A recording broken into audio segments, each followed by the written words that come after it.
Okay, hello everyone. Welcome back. Nice to see you again, Mixolity. Yeah, we're just about to start Act 6, Act 3. I'm really excited for it. A lot of stuff going on. Hello. Not the least of which was Andrew Hussey's proposal to Vriska.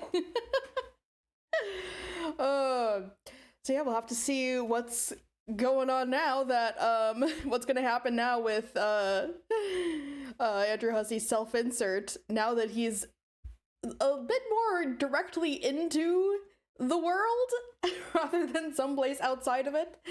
So I'm curious where that's gonna go. And we've finally seen Vriska again, which is very nice to see her. But yeah, let's get into it. Here we go. Act 6, Act 3. Is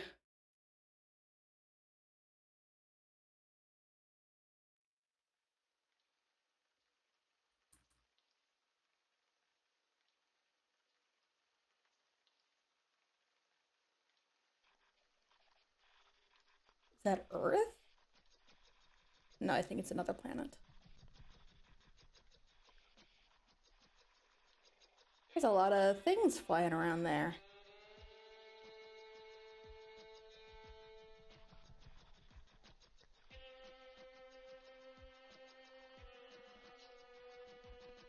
Alien hot air balloons.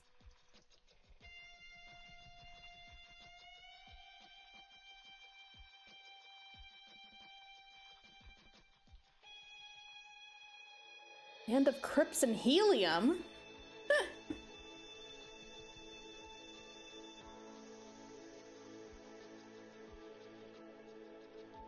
Okay, so this is a new planet. Oh.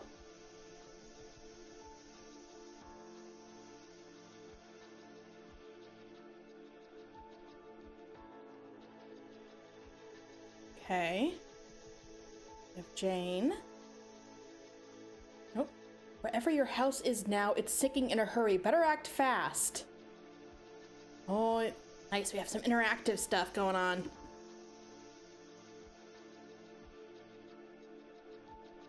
Well, bye house, I guess. Well, that's a shame. Okay, ooh, down or right? What's going on with the house? Let me see. Oh, we just like, oh, we jump? It's very dark down there. You can't see your house. No telling how far it sank. Oh no, you just realized your dad must be down there. You hope he's okay. Oh yeah, that could be very bad. Let's hope he doesn't meet the same unfortunate end as John's dad. That would be very bad. Oh no.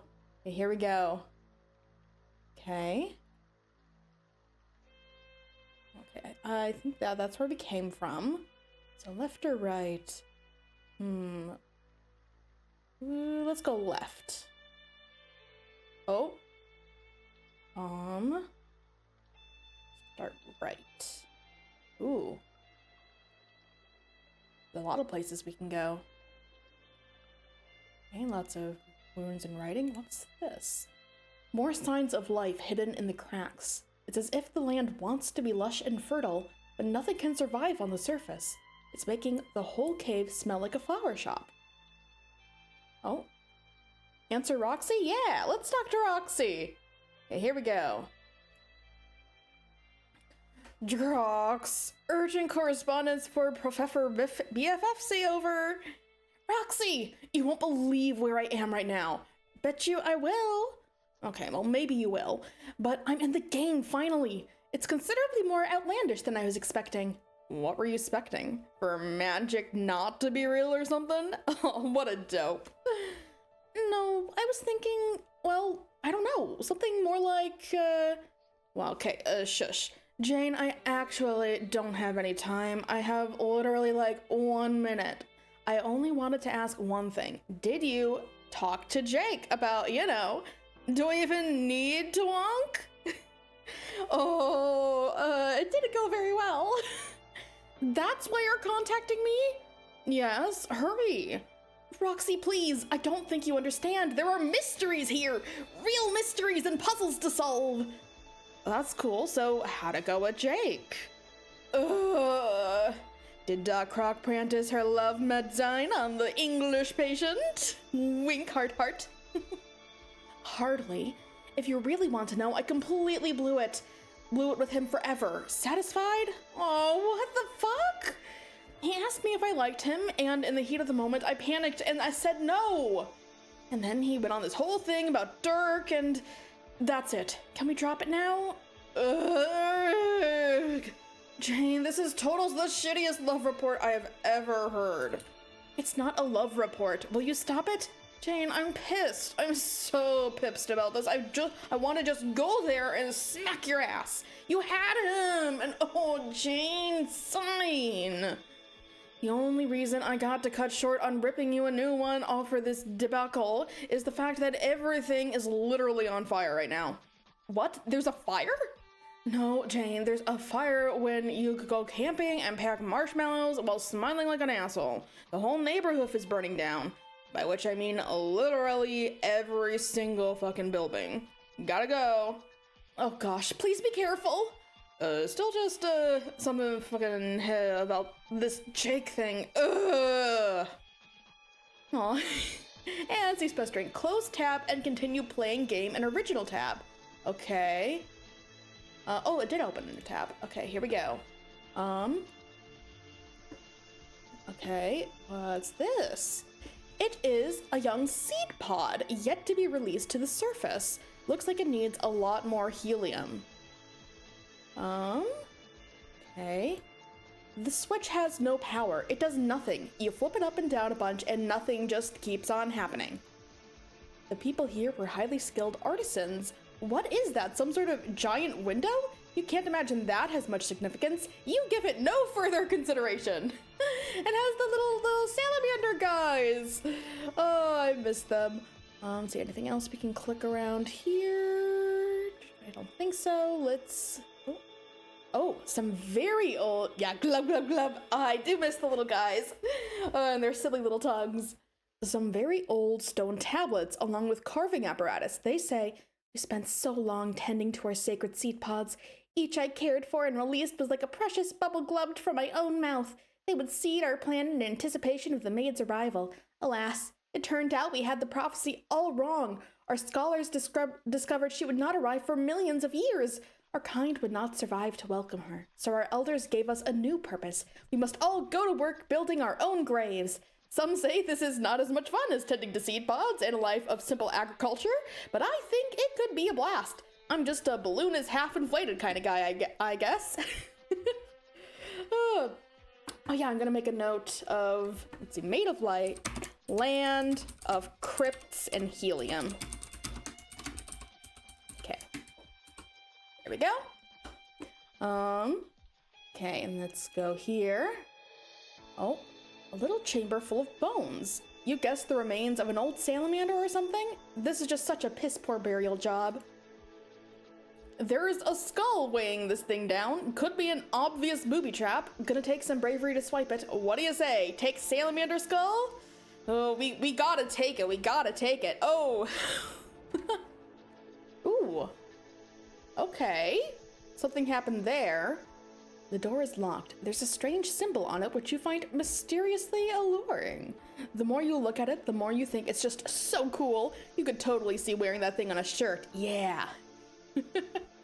Okay, there's no reason to do anything with this pedestal anymore. You could jump up and down on it, you guess. That would be some especially pointless tomfoolery, though. Okay, let's go back. Yeah,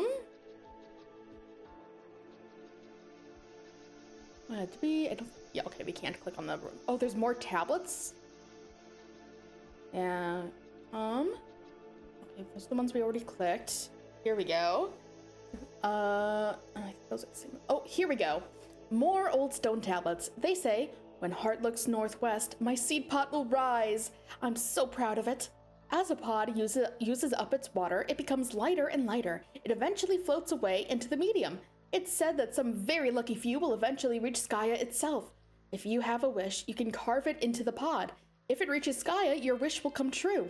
I want to carve something, but I can't think of what to wish for. Maybe some delicious bugs? Think, imagination, the one time I really need you. Carve something into the seed pod. Yeah. Carving stuff is even harder than drawing stuff, and frankly, you're not sure even Skya can deliver on this wish. You blew it so hard. But hey, a girl can dream. Don't give up yet. There's still hope. Don't give up. Oh, I feel bad for her. Oh god, that really sucks. Okay, I think that was it. Yeah, both of those said the same thing. Okay. Yeah. Now we can go back. Gonna be looking more closely for things we can click. Because I didn't really look that hard earlier. Okay, now we went there, so let's continue forward. Okay. To another tab. Ooh, lots of tablets here. Yo, you reading this? It's Min's. I'm dead. Dang. Carving stones is hard. I want to go back into farming pods. Oh, that sucks. Our people have waited for centuries for the four nobles to arrive. It seems we will wait centuries more. We will wait so long that apparently we will all die waiting? That's what we're supposed to do, they say. It's just a big waiting game up in here. Hella Jeff must have carved that one. Yeah. Man. So, too bad these guys had to stop their simple agricultural life to get to work carving, literally building their own tombs. That sucks. Oh. It's just a big waiting game up in here. And when the nobles finally arrive, then apparently they have to wait too. We're told they cannot summon the Speaker of the Vast Croak without help, so they must wait for another four to arrive. Gods, they say. Together they will raise the Speaker and fight invincible demons, I think? I used to think I understood our folklore. It made me happy to think about greeting the maid, but then it all changed and now it's kind of complicated and distressing and sad. Oh well, I'll just keep building crypts and carving tablets like I'm told. Okay, so the other four they're waiting for, the gods, probably our original four humans. Okay. See, that was that one. Okay. New words of wisdom from the elders, from Chimera's lips to our slimy amphibious ears. The nobles will arrive one by one, first to Loka, then to Lopan, then comes Lotak, followed by Lomax. One by one, the nobles will come, only to discover the remains of those who worshipped them and paved the way for their arrival. But then, it is their duty to pave the way for others, for those from the planet, for those from the planets through the glass, whatever that means. Loas, Lolar, Lohak, Lofaf. You know what? That's too many letters. The alphabet confuses me sometimes. So this is Land of Crypts and Helium, Loka. Yeah, so first Loka, then a Lopan. Okay, so we have our acronyms for the places. Not many words that start with X, so I'm curious about that one. But yeah, for those from the planets through the glass. Yeah, wow, wonder where that is. Maybe beyond the fourth wall. When times were simpler, we called them the Four Heroes. Our stories were so much happier and easier to understand, but we were living in delusion. When it became clear the heroes could not fulfill their destiny by some cosmic flaw, they became known as the Nobles. It pretty much means the same thing, but is a title more commonly reserved for martyrs or tragic figures who toil in futility. The new scripture states it will require divine intervention for the nobles to achieve victory, so there's at least one thing to be hopeful for. Unfortunately, a more recent tenet of our ever-unfolding myth states that the aspect of hope itself is dead on arrival, so... Oh no, yeah. Yeah, doing a page of hope, Jake. That's Jake, so Jake, yeah, oh yeah, I forgot. Jake does... Yeah, it wasn't... Oh god, who was it? Was it Jane who said something about seeing his funeral? Yeah, Page of Hope, dead on arrival. That's not a good sign. Yeah, that's disheartening. Yeah, I think I got all of them. Yes, okay. Okay, I don't think we can click anything else. Okay, so onward we go. Okay, hello. Oh, hey, there's a skull. You just gotta have it. Take turtle skull? Yeah. Okay, This tablet contains an enthusiastic story about the Maid of Life, who is obviously you. It seems the author doesn't really understand human physiology. In the story, you are blowing bubbles in excitement, and there are allusions to the shiny layer of slime coating your skin. You can't read anymore. Fan fiction written by any species is always a tough read. It is strange to think the only one left alive on the land to greet the maid will be Hemera herself. What an incredible encounter between legends that will be. Of course, she will have been slumbering for centuries when the maid finally arrives. It's funny how all the stories we grew up believing have been changing. Of course, I love all our old stories, but personally, I think the new ones are just as interesting. Yes, I know, unpopular opinion. Okay, so there's, Hemera is waiting for us. Ooh. This tablet appears to contain a hastily carved list of someone's favorite bugs. There's hardly any anecdotal lore or wisdom at all. You guess not all of these ancient tablets can be winners. I'm very interested in their list of favorite bugs. I think that's interesting. Ooh. Okay. There is a skull-shaped indentation. Something probably needs to go in there. As for what, you think you'll need one of the fanciest detective mustaches to crack that mystery? I wonder. Put skull in there. Yes. Ooh. See, this is the one we just got, so let's try that. The skull won't fit! It's like that ancient message that guy carved about getting scammed out of trade of meals or something. El Nasir, who sold, shitty copper. Oh, we got a new message. Yeah.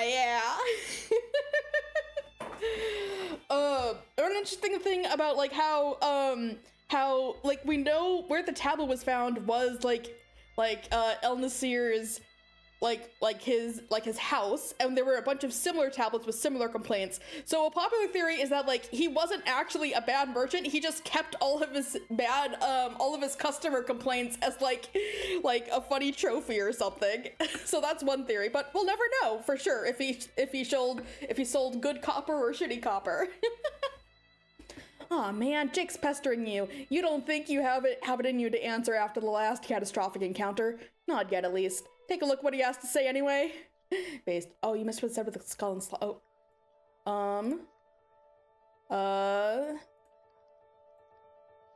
Oh yeah, this one didn't fit, so let's try this one. Oh, there we go. Ooh. The lanterns have been hoisted. 3 beams of light shine from the tower. The thing spits the skull back out. You grab it. No reason to squander a perfectly good puzzle skull. You think Jake would agree. Okay, oh, the other skull? Well, too late.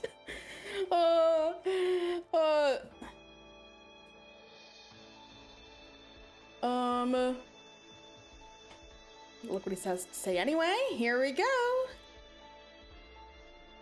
Ahoy! Jane? Yoo-hoo! No dice? Okie doke then. I just wanted to see what was up with you. I figured you must be starting up the game by now. Can't wait to get the scoop. I just had a let's say encounter with Dirk's dumb robot, and well, it's over now. Let's just leave it at that. Headed into the ruins now to seal the deal with this rabid malarkey finally. Then I can join you. Not a moment too soon, probably. I think this volcano is about to blow. It's making me mighty nervous, I'm not gonna lie. The ground's been shaking and everything. Oh, there it goes again. Ah, frig, this is a big one. Oh, shit. Gogotha's terror's, skull helmet computer ceased operating due to a severe blow to the head. Oh, no. Jake, wait. Oh, no. That's not good. That is not good at all. Ooh, some more stuff here. Probably just said something like, Jane, stop trying to put that skull in. It clearly doesn't fit, Jane. Probably. One by one, the nobles will arrive, and just as surely, one by one, their lights will be snuffed out. In the beginning, the light of our hope was lost. We must make do without it, and so must they. Then, a mighty gust came and took the light of our life as well, and our people knew despair like never before. But the light soon renewed its flicker quite spontaneously, and has been shining strong since. All in the land rejoice! Our lights of heart and void will each follow in time long after our extinction. One will be extinguished and then another, leaving only life as the guiding light. But they should remain long enough to illuminate the maid's path and assist her with the housekeeping we have left behind. Okay. So, Jane is the maid of life. So, and assist her with the housekeeping we have left behind. So they're all gonna die leaving Jane as the only guiding light? That does not sound good. And the others will only remain long enough to illuminate her path. That doesn't sound good. I don't like that. I don't like that. Yeah, that's not great. Oh yeah, one of them's already out. Only had a small accomplice spry enough to climb up there. Okay. So I'm guessing we have to find a small accomplice then. Probably on one of the other paths. Okay. Let's head back, see if we can find a small accomplice. Yeah, we already did both those paths. Let's go to the right now. There's nothing else to look around here, which I don't think there is. Only one way to go. Oh, hello! Little Sebastian! What are you doing all the way out here? It looks like you were going down with the ship. Your fidgety little legs sure do help you get around fast. Anyway, you should be dancing around here in the middle of nowhere unsupervised like this. You should come along. Take little Sebastian, yes! Yes, we got our little buddy! Answer you. Uranian, yeah, that's Uranian, either Uranian Umber or Undying Umbrage. Uranian Umbra. We don't have a name for yet. Huzzah! You did it! Oh, hello. Did what exactly? Made it to Loka, your own personal planet inside the game tailored to your personal quest. I've observed you here before, of course, but this is the first time I've contacted you here. Better to keep things on the up and up via our mutual linearity, no? Linearity. Sure. Yes, sorry, I'm still feeling a little overwhelmed by what just happened. A giant pit seems to have swollen my house whole. My dad is missing too. I think I should try to find him as soon as possible. I understand. Part of my grumpy demeanor. I just had a nap and did not sleep well. You call this grumpy? Wasn't I being? Not exactly. Well, good. I do my best. Really, as if my dreadful nap were not bad enough, I woke up to find my co-players made a terrible mess in here. But the good news is he has at least agreed to play with me once and for all. Some people make nothing easy. That's good, but wait, I thought you said you've never met him? I haven't. Not in person. Then how did he make a mess in there? Did he break into your room while you were asleep? Oh, yes, well, The thing with that is that we should talk about something else. Huh? Why must you be such a vigilant gumshoe, Jane? Always with the gumshoery. Pitch that puzzle savvy towards the conundrum littered about your planet. I'm becoming grumpy again. Do forgive me. What do you think of the place, by the way? Your new home. Oh, it's rather desolate. Pretty eerie, actually. I haven't run into anyone at all. You think I might be alone here? Yes, isn't it great? The balloons are nice, I guess. Reminds me much of home. So peaceful. So much space to yourself and time to think. You're so lucky. I can't wait to get to my planet. Yes, but what about your brothers? Right, that. About that. Gotta run, talk, kisses, all that stuff. Hey!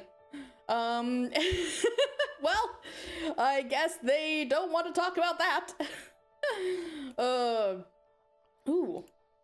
It looks like the mirror at the top is designed to reflect light in different directions depending on the color of the beam. How mysterious. Another one of these colorful buoyant pods emerging from its hole. Thousands of these things roam around, seeding and watering the planet, yet nothing grows. Okay, so that's water that they're raining down. A creature carved into the side of the hill, probably a member of an ancient species that went extinct long ago, leaving behind the remains of this ancient civilization. Yeah, okay, so oh, you can't see a thing down any of see a thing in any of these holes. It's too dark. Maybe if you could find some way to shine a light down there? Okay, yep. So we need to go back, take our little buddy, and change the color of the light to get it to go different directions. Okay, here we go.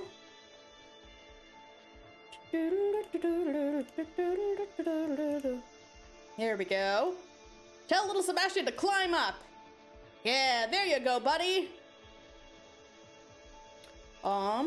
Rotate the lanterns. The orange one was shining down there this time. Let's rotate. Okay, so let's see what that changed.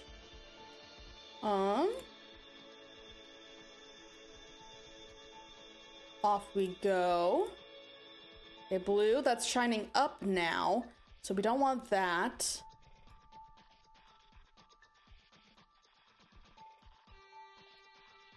Here we go.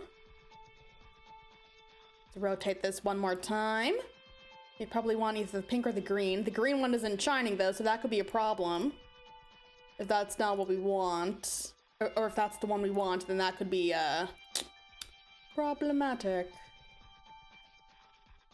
Oh, yes, here we go. The pink light is illuminating an object at the bottom, but it's way too far down for you to jump.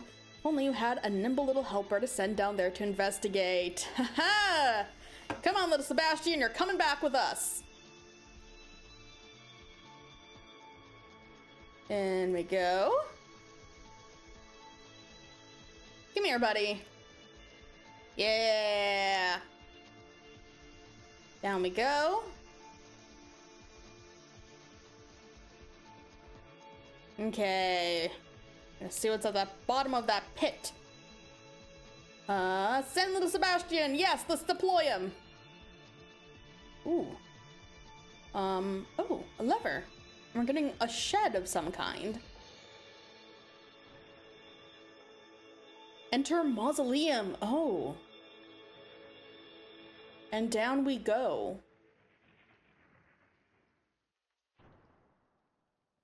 Okay, well, let's just take, okay, yeah, that just takes us back up. Okay, let's go back in.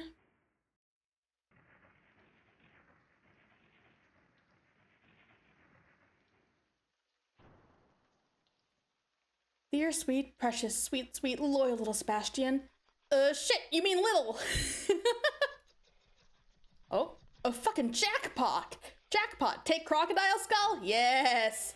Oh, elsewhere. Ooh. We need all 3 skulls for that. Flip switch. Little bugs. Hello. Aw, ew. Oh, you don't like bugs? Scarabs. I think they're cute. Ugh. Oh dear. Was already switched. The horse is out of the barn. Pedestal is now empty. Want to put something else there? Oh, what if we try cake? Elsewhere. Okay, so...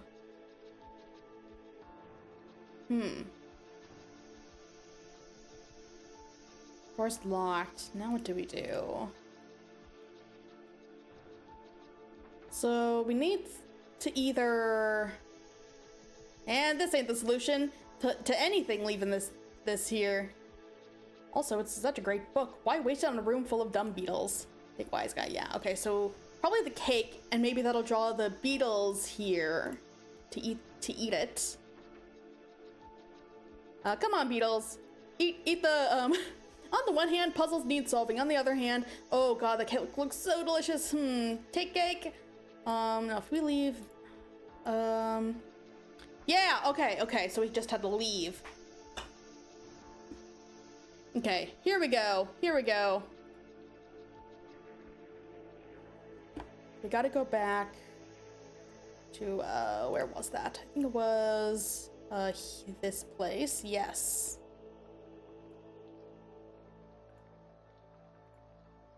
Here we go. There are 3 skull-shaped indentations on the panel. You wonder what could go in the indentations. You're going to go on a limb and guess precious gemstones. Yes, that's it. But seriously, put a skull in one of the indentations. Yeah, okay. Sailor Moon's skull doesn't fit in any of them. Ooh. You try to cram it in to no avail. Well, you cut it out. I said it doesn't fit. Um. Okay, the crocodile fits in that one. So we're missing one. It doesn't fit. Okay. You need another skull. Switch still doesn't have power.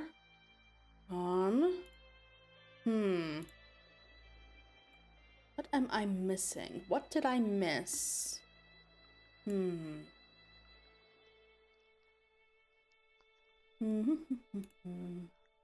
See, we didn't really... Okay, no use bothering with the snake-old mausoleum anymore. You nabbed all the loot worth getting down there. This thing ain't exactly an amusement park ride. Okay, so not that.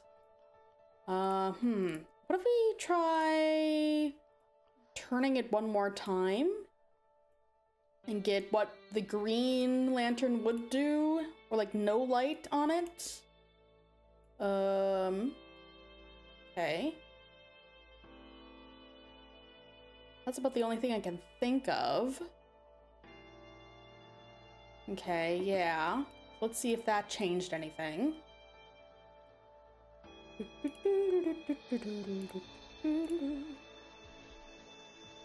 There we go. Okay, there's nothing.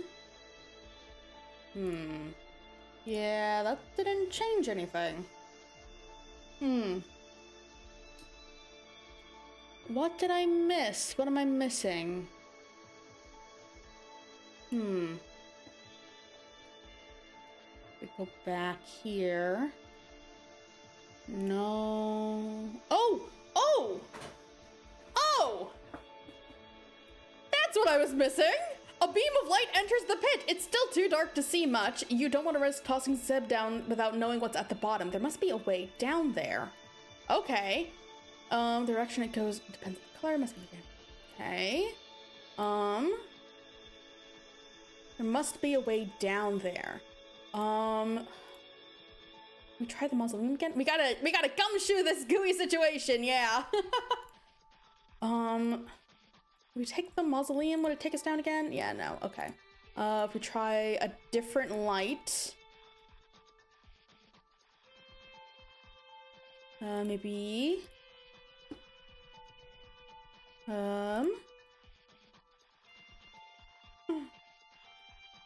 Okay, let's try turning this again. Okay.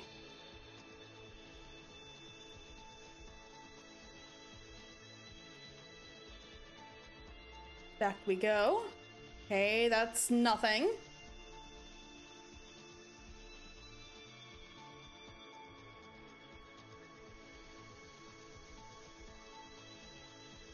Okay. Gonna give this another try. Okay.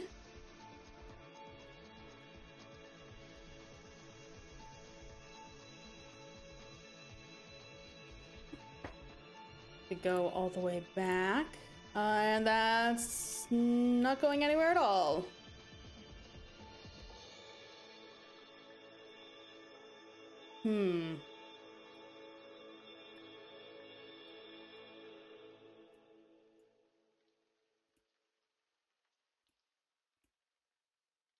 Okay. This is, I think, the last one.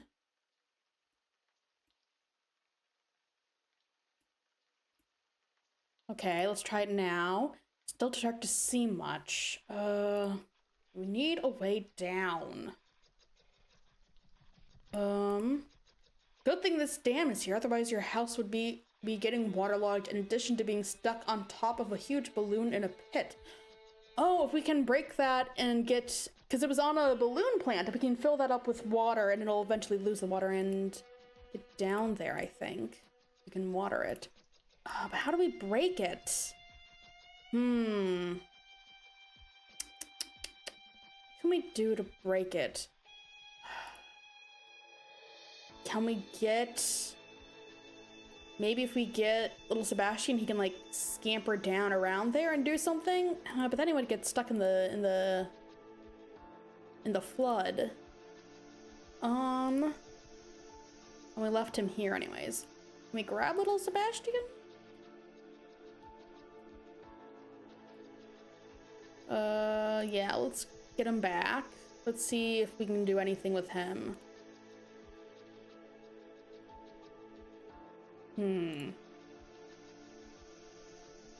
We're gonna figure this out. Nope, that does nothing. So the blue and the orange lights go in, but at different angles. But doesn't do anything for us when we can't get down there. Anything...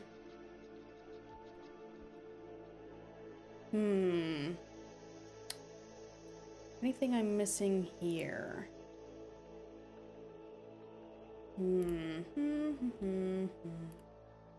The switch still does nothing.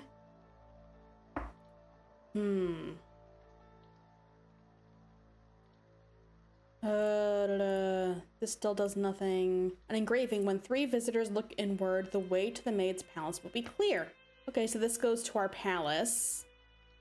We still need that one last skull, though. Okay. Okay.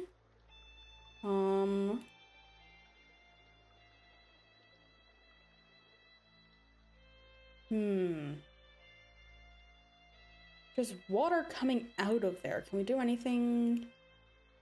Don't know.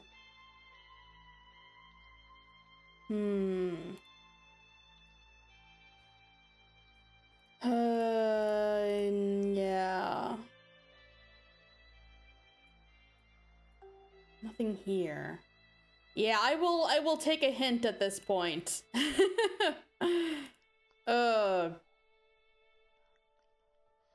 I would gladly take a hint. Might be worth reading some tablets again.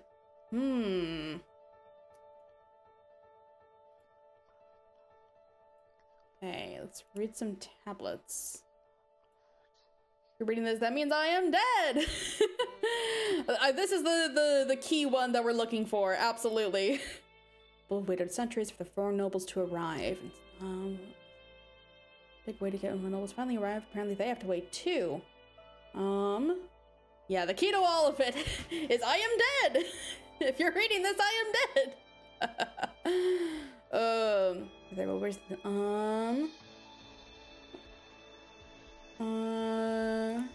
I don't think anything in there. Game clear.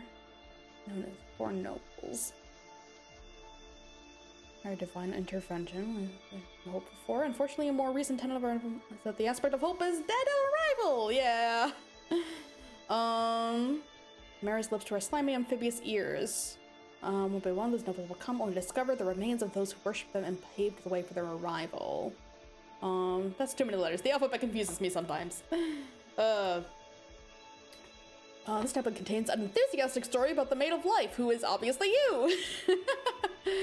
No, I think the Maid of Life fan fiction is the key to everything.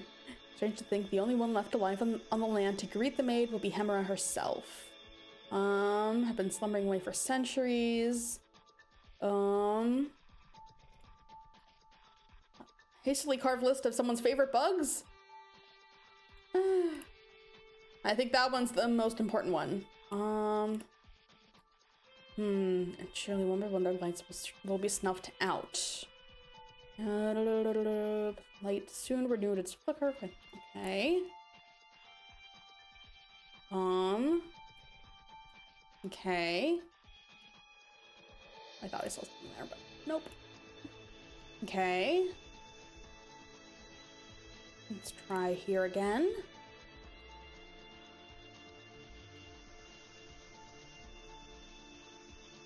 When heart looks northwest, a seed pod will rise. Oh, I was confused about that, but I think that's what we're looking for. So we want the pink to be facing northwest, assuming the pink means heart. Oh wait, no, because Dirk is the Prince of Hearts, and he's represented by orange, so we want orange to look northwest. Okay. So yeah, let's do that. Oh wait, no, wrong light. Here we go.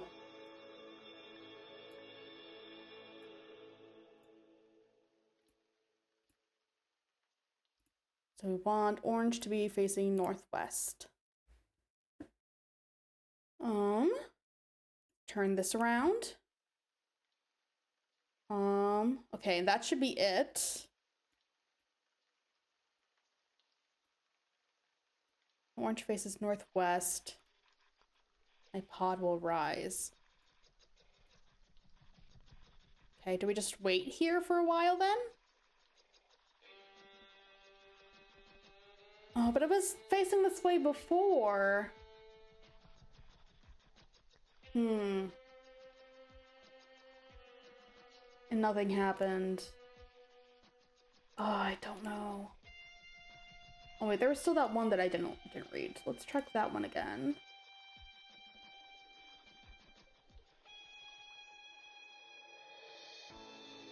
Oh! Ooh! Okay!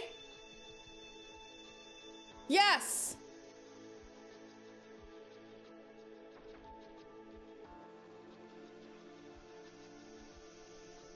Okay, okay. Nice, okay. One step closer. Here we go. Here we go. Okay. Not gonna change anything back here. No. Okay, where did it go?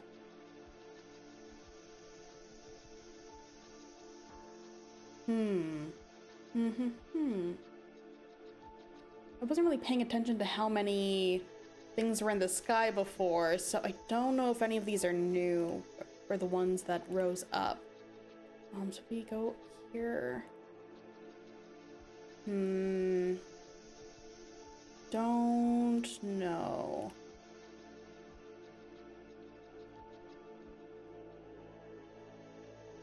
Okay. Check here again. Try to press it again. Your rush of wind come from the hole vacated by the sea. I guess there isn't much point to this thing anymore. Yeah, okay. An anticipation last to turn out. We had the prophecy all wrong.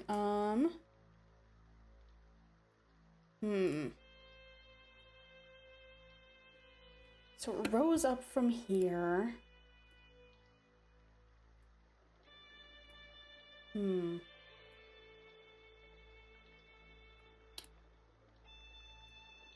Let's... What did that change? What did that do?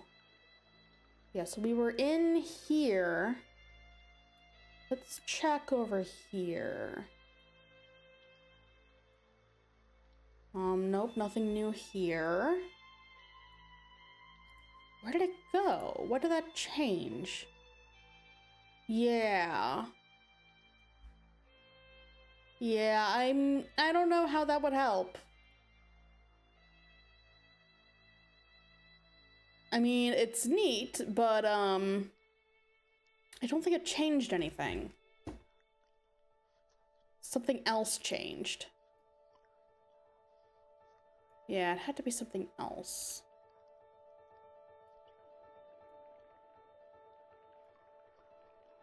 Something I missed.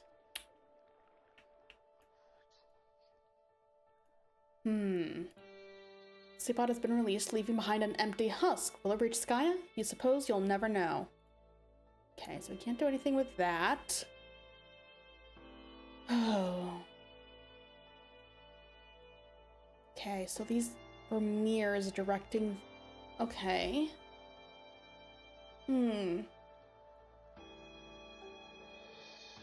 It's a test of eyes?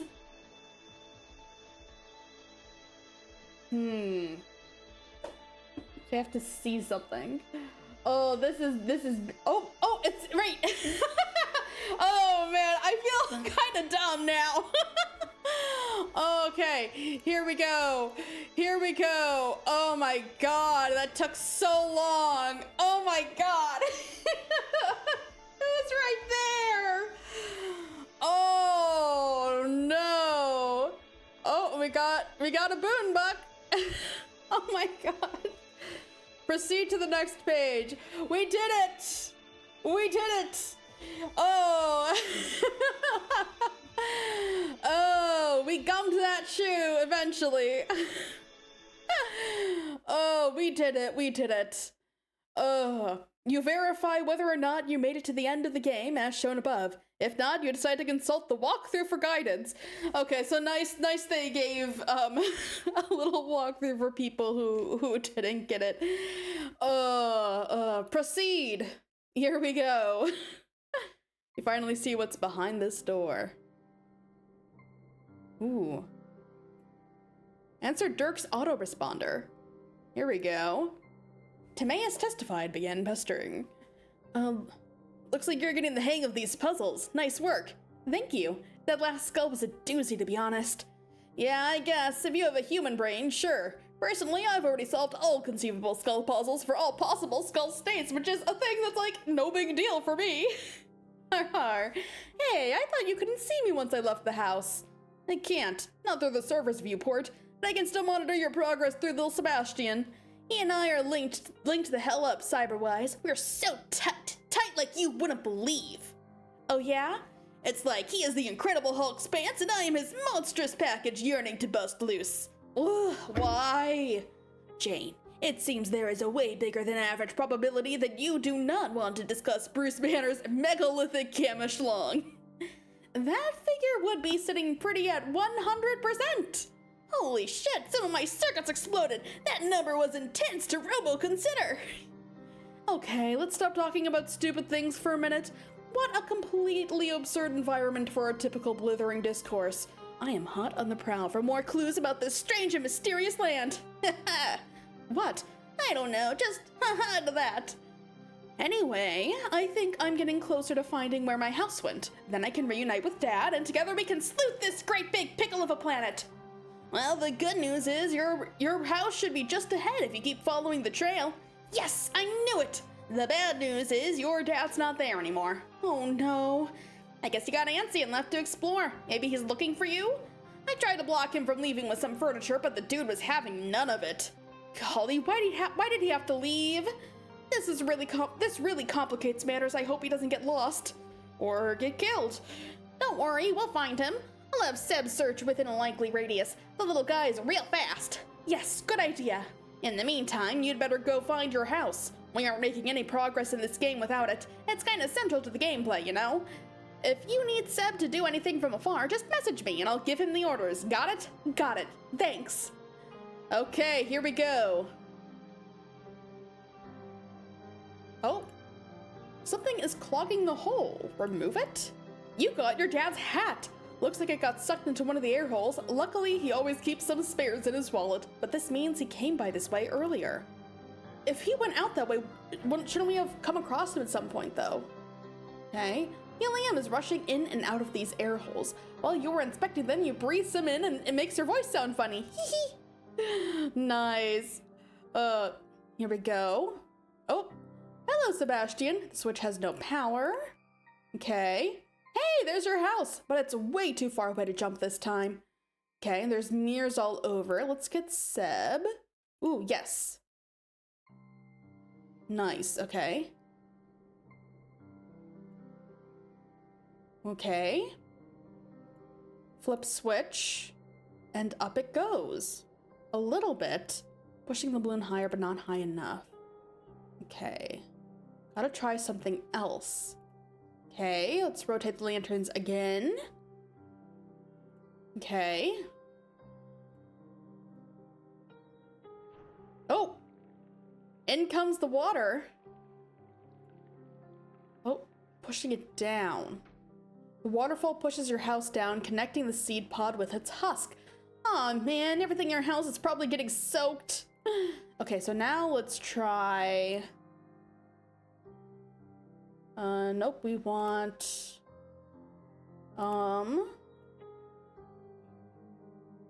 Nope, we want one more. Here we go.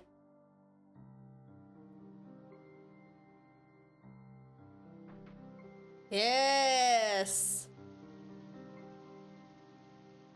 Up it goes.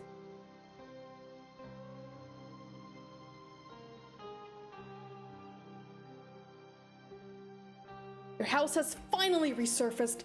You retrace your steps back home. Sadly, your father will not be waiting for you there. Still, better to regroup before you go off looking for him.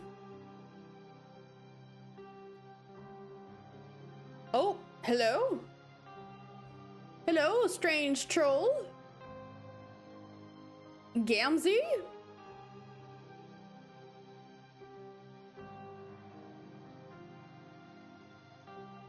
Sure looks a lot like Gamzee. A friendly clown welcomes you to Loka. It seems he would like to be your guide. Will you let him be your guide? No, fuck no. Fuck no. Oh my god. Proceed to the next page. Okay. Cautiously approach. We're not. We could also not. That's a new symbol, though. You cautiously approach your new guide. Wait, you said you didn't want him to be your guide. The friendly clown strongly advises you to reconsider. You do not reconsider. You ask him who he is, but he maintains his cryptic, serene expression in perfect silence. You give some thought to sliding away from the awkward encounter and go inside when the clown finally speaks up. He wants to know if you would like to buy these motherfucking potions. Oh god, shut up, Gamzee. Why are you here? Why aren't you on? How are you here? How?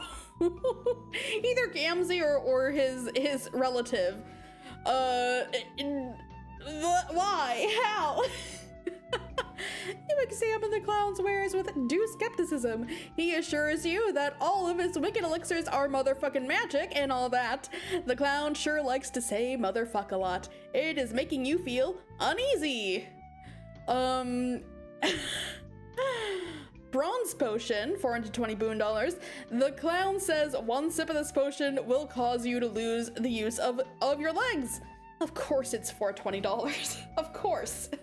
However, you will become an excellent kisser. A trade that is more than motherfucking fair, he says. Personally, you think someone would have to be suicidal to drink that heinous brown liquid. Buy bronze potion. No, absolutely not. The clown appears crestfallen, then counters with another offer. Buy one bottle, get one free. You scowl at him as if he is quite mad. He gets the picture. You're not interested. He then gives you a few bottles of the stuff and says he'll just put it on your tab. No worries. Oh no. And these all look like they correspond to blood colors. Let's see, who had the orange, the brown blood? That's Tavros. Oh god, is that the blood of all the people that were dead? That's not great. That's Pfeffery, Eriton, Nepeta, Vriska, Solux. God, who was the bright blue again? Oh god. Equius. Yeah, it is. It's the blood of all the dead trolls. Oh no. So you lose the use of your legs but become a good kisser. Huh? Fuchsia potion. This lovely looking potion is supposed to have powerful healing properties, a must-have in the inventory of an up-and-coming maid of life. Oh dear. No. Hold on. At least we're getting some color words here that otherwise I've just been have some just long descriptions of what the color actually is. Fuchsia. Oh my god, this is bad. We're absolutely not letting her drink any of these potions. No way. Powerful healing properties. No, you don't want it. But the clown really thinks you should take at least one of these handy elixirs. You won't take no for an answer. You say fine and buy a few just to shut him up. Oh no, indigo potion. He says this potion will make you strong. You guess it would be pretty handy to be strong, except that it's probably bullshit and the potion doesn't do that at all. Though are we getting a canonical, like, does drinking troll blood actually give you some of their traits? I actually was right calling this one indigo. He looks taken aback that you could refuse such a valuable commodity. He says, no, you gotta buy this motherfucking shit. It's the hottest fucking noise since a big titty ninja. Okay, whatever you say, clown. Here's your stupid $boon. He gives you like 50 of these things? Jesus Christ. Oh dear. Olive potion. This gross-looking pea soup elixir is touted as a powerful love potion. Just sneak a few drops into the beverage of your object of affection and he or she will fall head over heels for you. Literally, in the event that your sweetheart-to-be is decapitated. You're very wary of this claim, of course, but, I guess it couldn't hurt to have one bottle on hand. No, you refuse, but the clown spots the look of longing in your eye and knows a love-struck lady when he sees one. The kind fellow gives you one olive potion on the house. You blush a little and say thank you. Oh dear. Oh no, we are not drinking any of these. We're not drinking your friend's blood. No. Oh no. Oh no. No, no, no, no, no, no. No, no, no. Violet potion. This potion is to be imbibed by anyone who wants to exhibit unabated lust for all he or she encounters. But it's such a good deal. We are not drinking their blood. Oh, we are not doing that. As well as to behave like more of a douchebag? Who would want that? You wonder why anyone would want that. Thank you. He gives you a sly wink and says nothing more.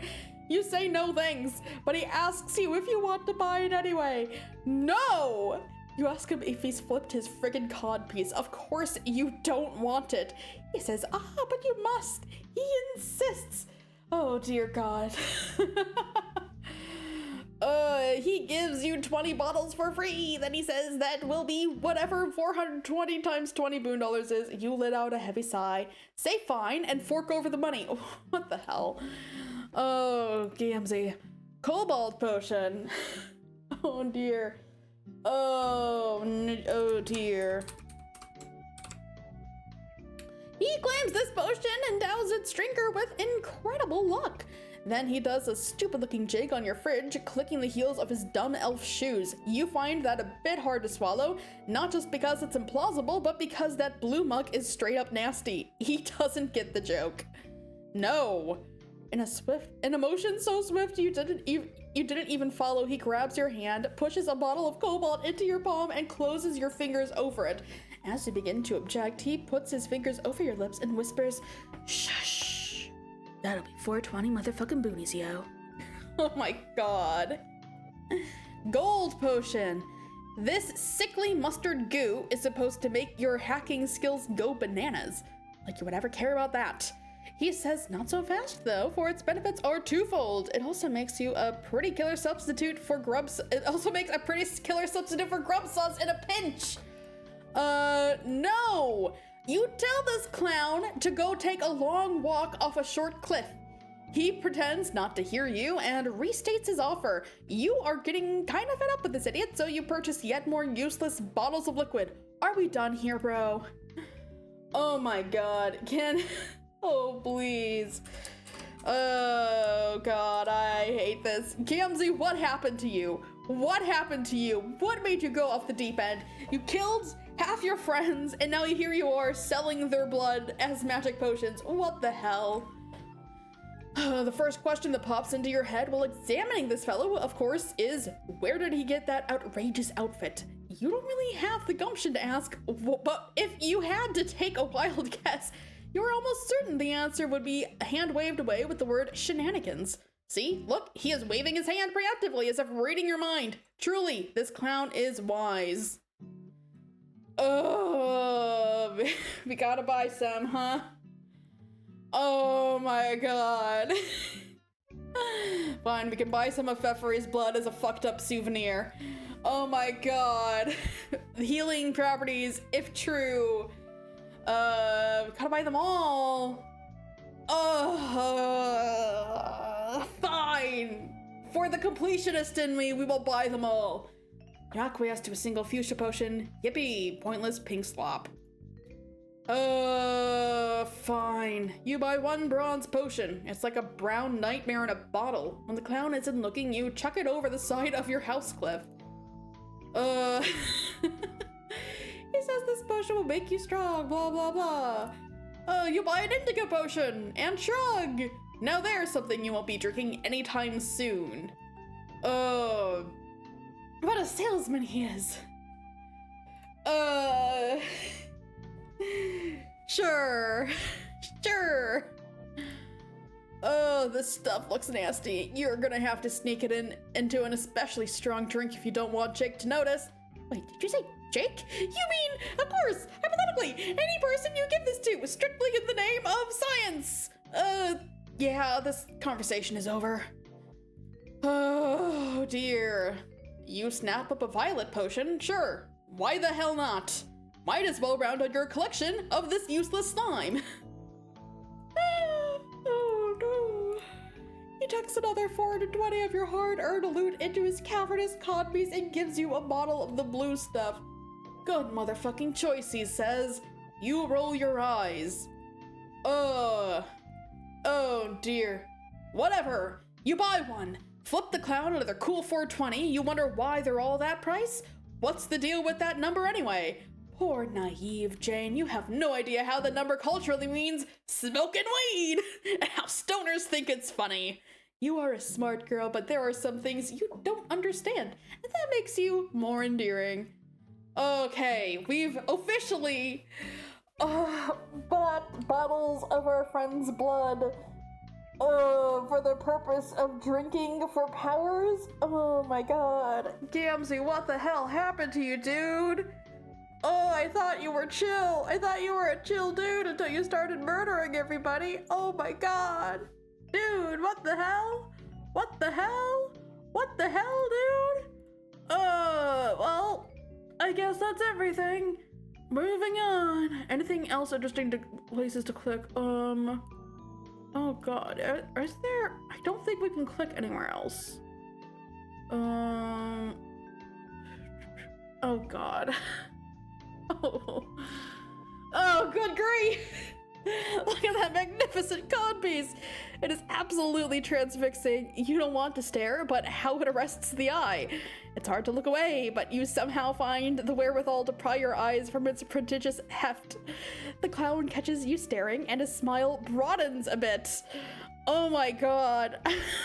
Oh my god. Okay. Now, I am certain we have clicked everywhere that we can click. Oh my god. Moving on. Holy shit. What a salesman indeed. Oh my god. Oh. Okay, what the fuck are you going to do with all these stupid potions? Talk about buyer's remorse. Oh no. You have had enough of this vulgar clown and his pushy potion peddling. Oh my god. Thank goodness she is, there's 20 indigo ones. Oh my god. Thank goodness Jane herself is unaware of what these bottles actually are. Oh my god. You do not want him to be your guide and you politely ask him to leave your property. Gamzee, oh great, we're being Gamzee now? Can we not? Can we not? Retrieve contraband from chest of whimsy. The clown says he can all motherfucking abide about that. He doesn't want to get his step onto any motherfucking toes, but he says if he's not going to be your guide, you gotta at least have someone as a guide to all guide you on your way through this quest of miracles. He tells you to hold your shit while he retrieves something from his chest of whimsy. You say, you mean the refrigerator? He acts like he didn't even hear you. Oh god. Oh dear. Okay. Okay. What the hell, dude? What the fucking hell? So you have Vriska and Tavros's bodies crammed in there. Oh my god. Where are the others? Where are the others? Oh my god. A torso flail. What the hell, dude? They're both getting, what the hell? Both of them into, holy shit. Jane, say hello to your new guide. What the fucking hell? Oh my god. What? Holy shit. This is gonna be an interesting personality to see. Oh my god. Holy shit.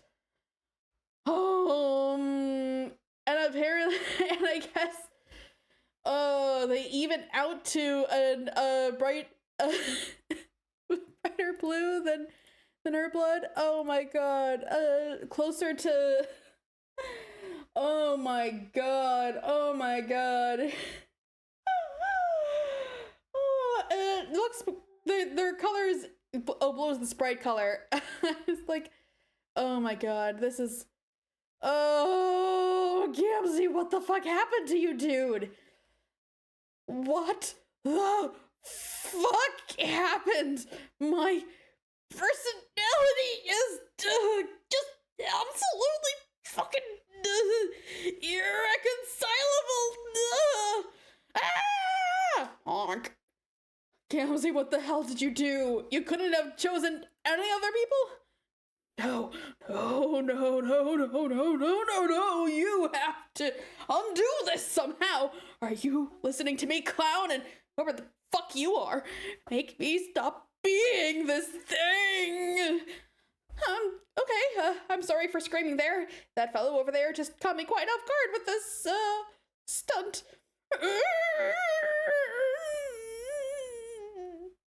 You seem quite upset.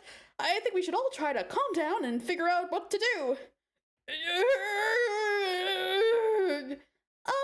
Yes, well, first of all, my name is Jane. Pleased to meet you. What's yours? My name? Fuck my name. It's nothing. I am a stuttering, repellent, unholy abomination. Oh dear, you have no idea how fucking much I hate myself right now. Honk. Yes, I know. Tavra Sprite. Oh dear. Quite you. This is all your fault. Look what you've done. Shut up. I hate you both. I hate everything. I hate the way I falteringly speak out, say my jumbled thoughts. I hate how I drag out the things I say sometimes. I don't even know which parts of myself are hating which things. So I just hate everything. Hey, clown, can't you do something? This poor creature shouldn't exist.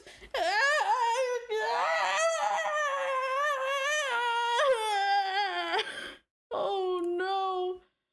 Oh dear.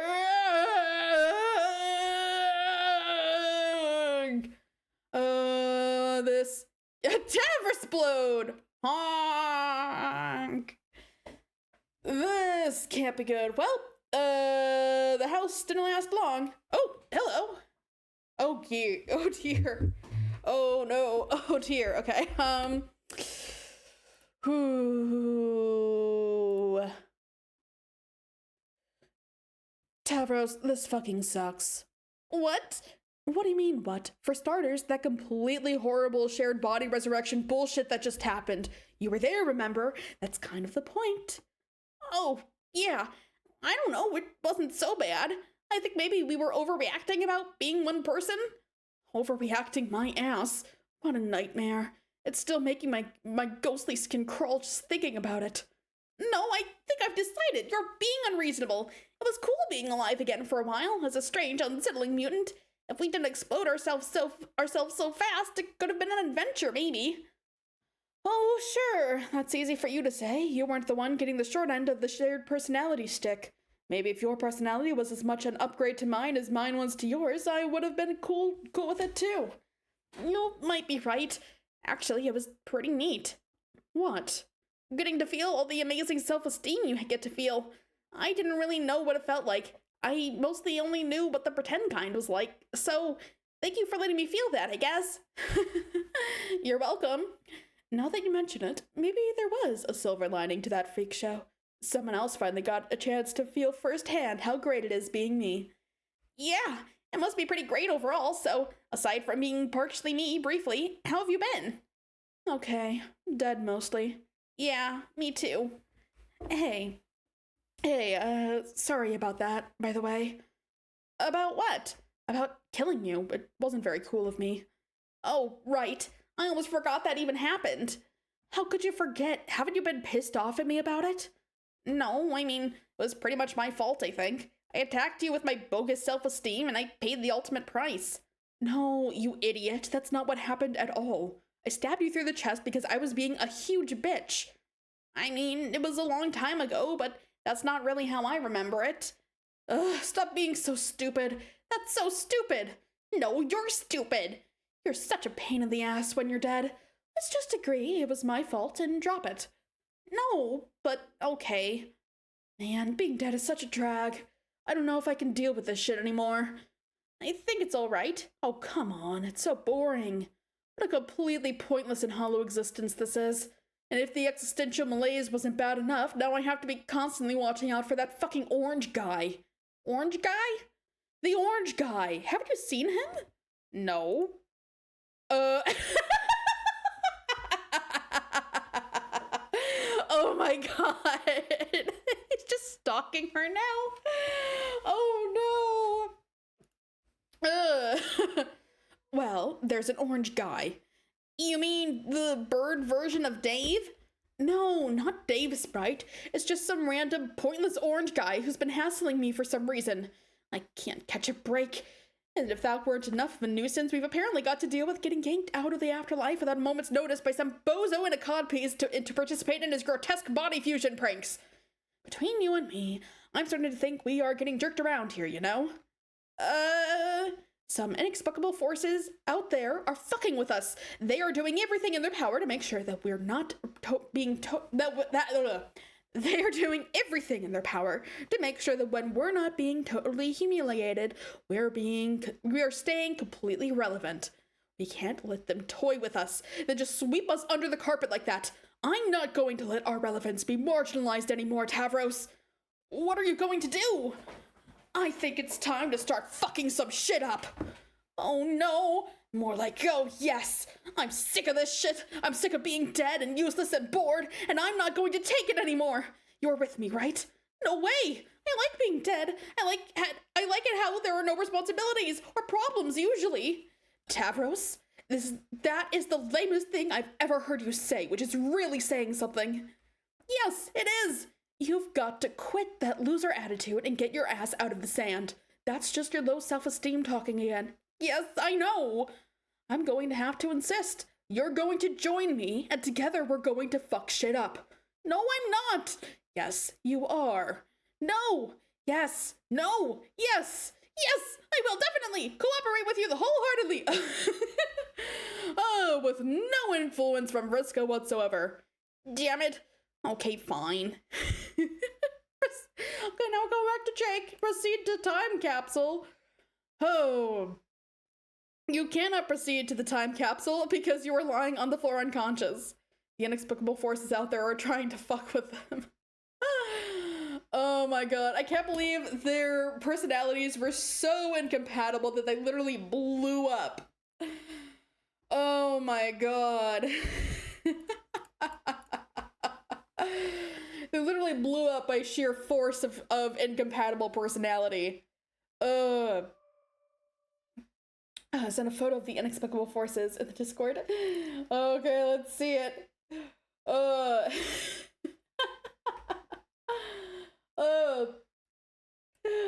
What's that? Is that Andrew Hussey? The inexplicable forces. Oh, hold on. Where is my display capture? There we go. There we go. Oh, nice. I like the Pegasus tattoo. Oh, nice. The inexplicable force is fucking with them. Okay. Hold on. I gotta figure out this. Always with the horses. Yeah.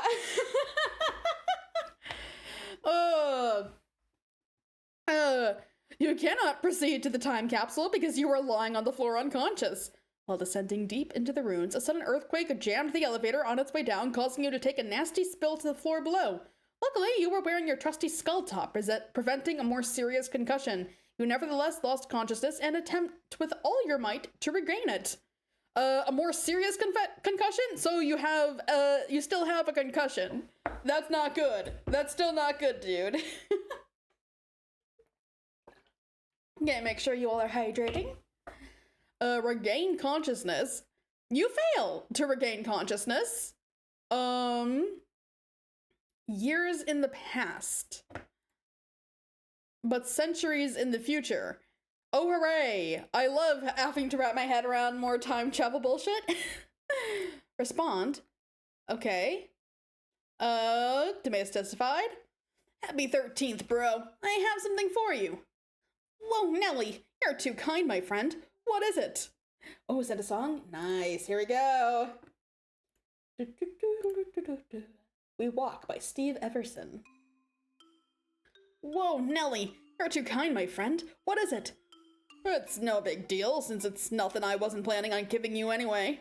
I just sort of happened to finish it today. I think I catch your drift, so my new tin comrade finally gets a head on his shoulders, eh? Oh yeah, because they're, a few centuries ahead of the others. That's right. Yeah, assuming I can actually send it today without another untimely paradoxification. If not, then hey, you get a sick grill full of birthday slime instead. Oh, hell no. Hell no, man. Well, listen, if you're going to send anything to me, slime or otherwise, can you please at least make the shit appear directly over my please at least not make the shit appear directly over my head this time? The last thing I need on my birthday is another installment of, and I quote, Manbro Bukake Theater. You still don't actually know what that means, do you? Not really? It's your frickin' figure of speech, man. I gathered it just meant getting slimed like in Ghostbusters or some such. Kinda. I told you to look it up. Yeah, I'm a busy fella, Dirk. Wikipedia is a lot of letters to type in a thing for a man of action on the go. I'm always doing adventures, remember? That is such bullshit. You sit in your little jungle globe watching movies all day. Well, yes, but okay, I have a lot of movies to bone up on. There are so many good ones I still haven't seen. You think literally every film you watch is a masterpiece. I've never felt so much vicarious shame through someone else's atrocious taste in awful garbage. Screw you, I have impeccable standards. It's just, there's so much good stuff out there and I've really been on a roll with my picks lately. Do you even hear yourself, dude? Your picks are everything and lately is always. Yes, I hear myself just fine. I hear a discriminating gentleman's melodious voice and it strikes my ears as the voice of reason. Say, here's one I'm pretty excited about. Have you heard about this Avatar jam? It's coming out next year. You mean the blue furry shit? Oh man, it is not blue furry shit, far from it. Get this, it is about this paralyzed fellow who is down on his luck and longs for adventure, and he finds it, but it is far away on an enchanted planet rich with coveted treasures, and treasure is not all that he finds. Oh no, he also finds romance. A beautiful blue woman from the wild teaches him the ways of her savage culture and also the ways of alien love. Together they frolic in the forest whilst sharing primal intimacy through magical sexual escapades. What's so funny, wise guy? To borrow from one of the more benighted sectors of your zeitgeist, that was so gay. Excuse me, but I fail to see what could possibly be gay about some huge, elegant blue men and women having really spiritual intercourse with their tails or something. Well, yeah, obviously not literally.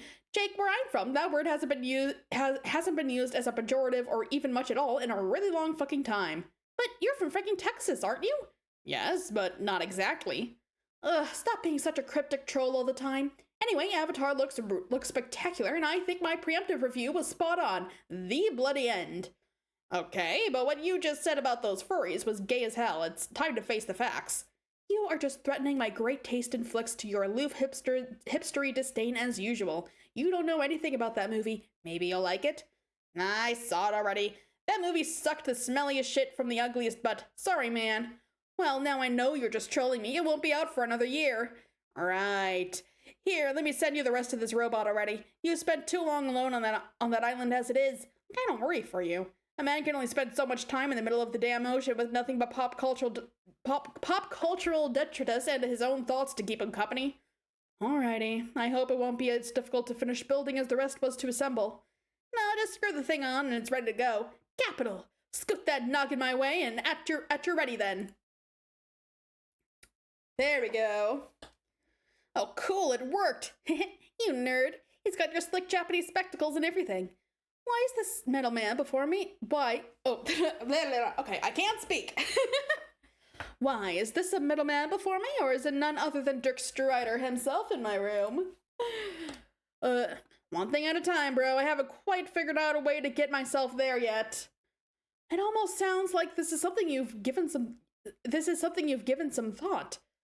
Well, okay, well, I don't know what you're implying there, but why don't you snap that sucker on the torso and fire it up? Affirmative. I continue to buckle vacantly at your technical shenanigans. Your knack for gadgetry seems to surpass even my grandma's, and she was like this big-time gizmo legend. How do you even do this stuff? I guess from your perspective, I must seem hells of overpowered in a bunch of ways, which I kind of am. Like with a ninja sword, I'm basically nuts, okay? If you say so, buddy, I can believe it. Yeah, but when it comes to building stuff, you're probably overstating things. Like, for example, if you told someone 100 years ago you could build a computer, they'd probably be like, whoa, shit, look at that this frickin' genius. Well, actually, first of all, they'd say, what's a computer? I only know what horses and diseases are and shit like that. But once you actually tell them what computers are, Jesus, Dick, you're a wizard. But from your perspective, you know, it's not a big deal to build a computer. You just go online and buy a case and a motherboard and some other shit and put it all together. It's not like you're smelting the goddamn silicone in your basement and making chips in your hermetically sealed, dust-free garage.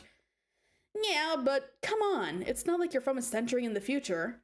Well, no, nor am I a quaint man of the past. Pardon me, but do I sound like some trolley car bellyweather toiling in the heart of the mustache belt for the rough and tumble year of 1909? He said unironically.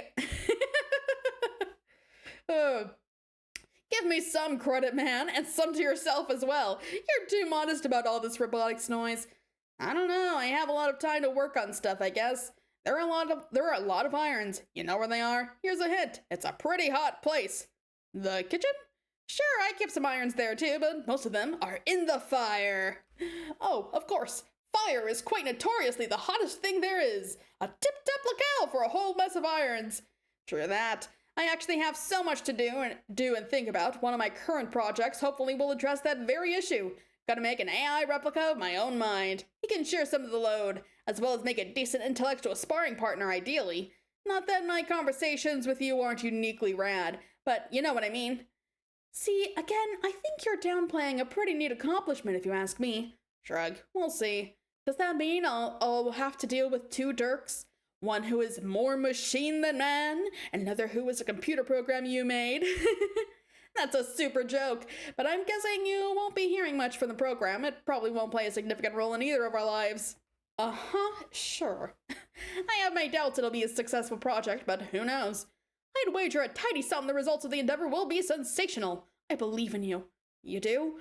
Sure, bro, I always have. You've helped me out a lot and have been a good friend for ages. What?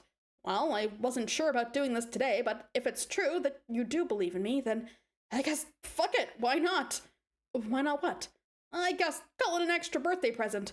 But instead of a present that's awesome, consider it more like a weird confession that may change the way you feel about me. Whoa, Dirk, are you saying what I think? What do you think I'm saying here? Never mind for interrupting. Should I sit down for this? I don't know what to do. Wait, I already am sitting down. Maybe I should stand up? No, just chill out. Stand up, sit down, whatever. Here's the thing. You know all these painfully obvious hints I've been dropping that always seem to be flying over your head? Maybe? I think I need a towel or something. About me being from the future. Oh, yes, I think so. Well, those weren't jokes. It's true. What? Oh man, are you actually serious? Yes. So, like, you are from a century in the future.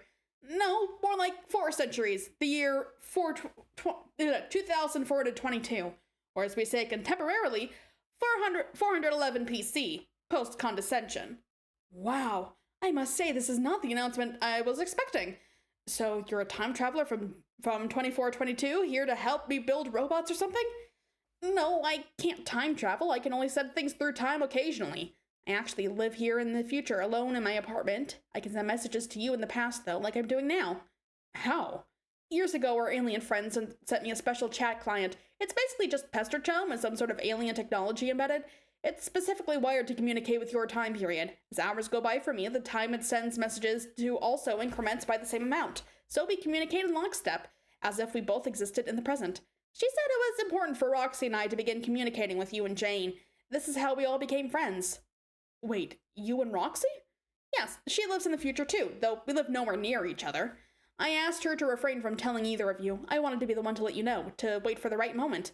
Holy fucking mackerel, this is amazing! So, you really are trusting me about this? Just like that? No second thought? Well, yeah. Sure, man, why not? Wait, it's not a prank, is it? No, this would be a very shitty and boring prank. I promise it isn't. Then heck yes, I believe it to friggin' pieces. It's an awesome thing to be true. So, what's the far-flung future like? Some sort of crazy robo-paradise? Not quite, but there are definitely robots. Oh man, what are your movies like in the future? I bet there are some real cinematic humdingers, like holographic stuff, or shit you plug directly into your brain pod, right? Oh, wait, you do have brain pods, right? No, we don't have brain pods because those aren't a thing. You just made that up. And there are no movies in the future. There are no humans either. They all went extinct. Roxy and I are the only ones left as far as we know. Well, shit. Dirk, this story got so much less awesome. Is it too late to backpedal on believing it before I start to cry? No, dude, it's too late. Tears ahoy, this motherfucker gets sad. You wanna know what happened? Sure do. Let me just finish putting this steel melon on my robot and then I'm all ears. Complete robot. Oh, there he is finished. Look at this spanking iron friend from the future. He's perfect. Oh shoot, Dirk, he just got blurry and disappeared. What the actual fuck? Don't worry, that's normal. Upon activation, he goes into stalking mode. Stalking mode? Yes, he will stalk you in the jungle and strike when your guard is down. What? That's crazy. Why would I want that? Didn't you want someone to get in scrums with? Well, yeah, but man, he will give you all the scrums you can handle. Trust me, this will sharpen your combat skills. I guess you're right. I was just picturing a little good honest roughhousing. Why does the whole thing have to sound so sketchy and nerve-wracking? Do you want to hear my grim tales of the apocalypse or not? Yes. You're right. Let's put issues of fisticuffs aside for now. Tell me everything about the future. So, how does humanity fuck up? Is it the nuclear holocaust or is it robots? Gotta be the robots, right? As per the Terminator? No, that's more of a gradual decline in population than that. It's more of a gradual decline in population than that, due to an insidious power grab by an aquatic alien empress. Oh, the old alien overlord story. Got it. When does she show up? She's already there in your time period, hiding in plain sight. She has been for anywhere between 50 and 100 years. She's the Baroness of Crocker Corp, Jane's company. But of course, Jane has no idea. The Baroness has been using subtle strategies to manipulate the human population through her company for a long time. On November 11th, 2011, she finally made her presence known to the world, along with her agenda for global domination. Geez, that is pretty scary. So, in a few years she'll be in charge of everything? No, not quite. That's just when the world finally sees her for the threat she is. She would continue to gain power by exploiting various institutions and the media from within. It would take the next several decades for her to claim the throne as Earth's absolute ruler. Her march to domination was facilitated by a number of scumbag sympathizers, and opposed by a few brave rebels, including my ancestor, Roxy's too. I think your ancestor qualifies as one too. In fact, I'm sure she must have been the first member of the covert opposition movement. My grandma? I do remember when I was very young she would tell me stories of the wicked woman who raised her. Was she the evil alien? Yup, that's a whole story right there, most of which is shrouded in rumor and urban legend. But before we get sidetracked by any of that, I'll try to cover the big picture, to give you a sense of all the batshit lunacy that followed the Sea Hanks power play. Tried a new thing to send a song, but I think you just gotta click the link. Okay, let's check that out. If I can find Discord. Here we go. Okay. Endless Expanse by Eric Scheel. Okay, here we go. Here we go. Nice. Ooh. Nobody at the time knew what the fuck she wanted to accomplish or what her actual motives were, but in retrospect, it became clear she was trying to essentially restore the conditions of her old home world, which she used to rule over as well. She began instituting these crazy laws. First of all, people weren't allowed to reproduce. She found our usual method of procreation revolting, and anyone who engaged with it was punished by death. But she still needed an ongoing population of subjects to abuse, so to propagate the race, she set up this weird system. At random intervals, every citizen would be required to supply their genetic material to drones. That DNA would be collected and combined in some way. And years later, long after the original donors had died, clones would be spawned from their DNA, so no one would ever be able to know who their parents were, or be able to trace their lineage. It was only through a bit of good fortune that Roxy and I were able to discover who our ancestors were. They were the rebels you mentioned? Are they alive right now? I mean, in my time? Yes. Oh, I'm very curious about them and also my grandma. I'll get to them, don't worry. Anyway, her imperious condescension turned out to be especially cruel to her human subjects. I'm sure her rule was no picnic on her homeworld, but I think she resented humans' biological incompatibility with the ideal empire she envisioned and became frustrated. Humanity wasn't even really her first choice for rule. There are reports that she attempted to clone members of her own species and replace the human population with them, but they all died. What happened to them?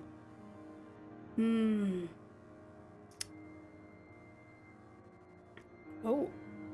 The rumors say it was her own pet who killed them. See, she traveled from her world to Earth in this huge red space ark. In it, she had gathered thousands of creatures from her planet, I'm guessing to save them from extinction. This more than anything has led me to speculate that some cataclysm happened on her homeworld, and she moved on to greener pastures to rebuild her empire. She bred all these creatures in secret, increasing their numbers, preparing for her eventual takeover. Each monster, or lusus naturae, was meant to be kind of a caretaker of the young. You can see where the dramatic schism between our species and hers begins, and also why she had a reputation for being quite insane. But she also happens to have this one humongous sea monster lusus that is like her own personal bodyguard and kind of a secret weapon. But it turns out the thing is kind of an enigma, sort of a double-edged eldritch horror, as much in her service as it is calling the shots, as much in her service as it is calling the shots in some unfathomable way. Every time she tried to resurrect her race, it would slaughter them all psychically, as if it was keeping her ambition in check, or so the story goes. Wait, these beasts tend to the young? I can tell you from first-hand experience that monsters are totally rotten at taking care of kids. They do a bang-up job of making them scared, though. Exactly, the plan was beyond shitty. So does that mean you and Roxy were raised by these things? Nope. It was a very short-lived experiment centuries ago.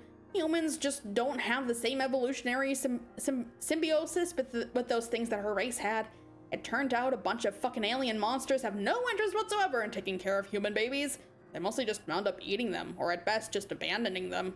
Later, she introduced a lucidroid system to serve the same function, as she began phasing more robotic solutions in favor of all this ill-conceived biotech nonsense that always did nothing but backfire. Ooh. Even drones were replaced with robotic versions. I imagine they were just easier to produce and control, since she'd given up hope of perfectly mirroring her own civilization in all its convoluted symbiotic glory. But not without a good fight, and not without taking her frustrations out on the human population. She attempted to enforce blood casting through efforts to genetically alter people's blood color. That was an ugly chapter. Lots of fucking people died from that debacle. Over the last 400 years, the population just got smaller and smaller from these atrocities piling up, but she clearly didn't give a shit.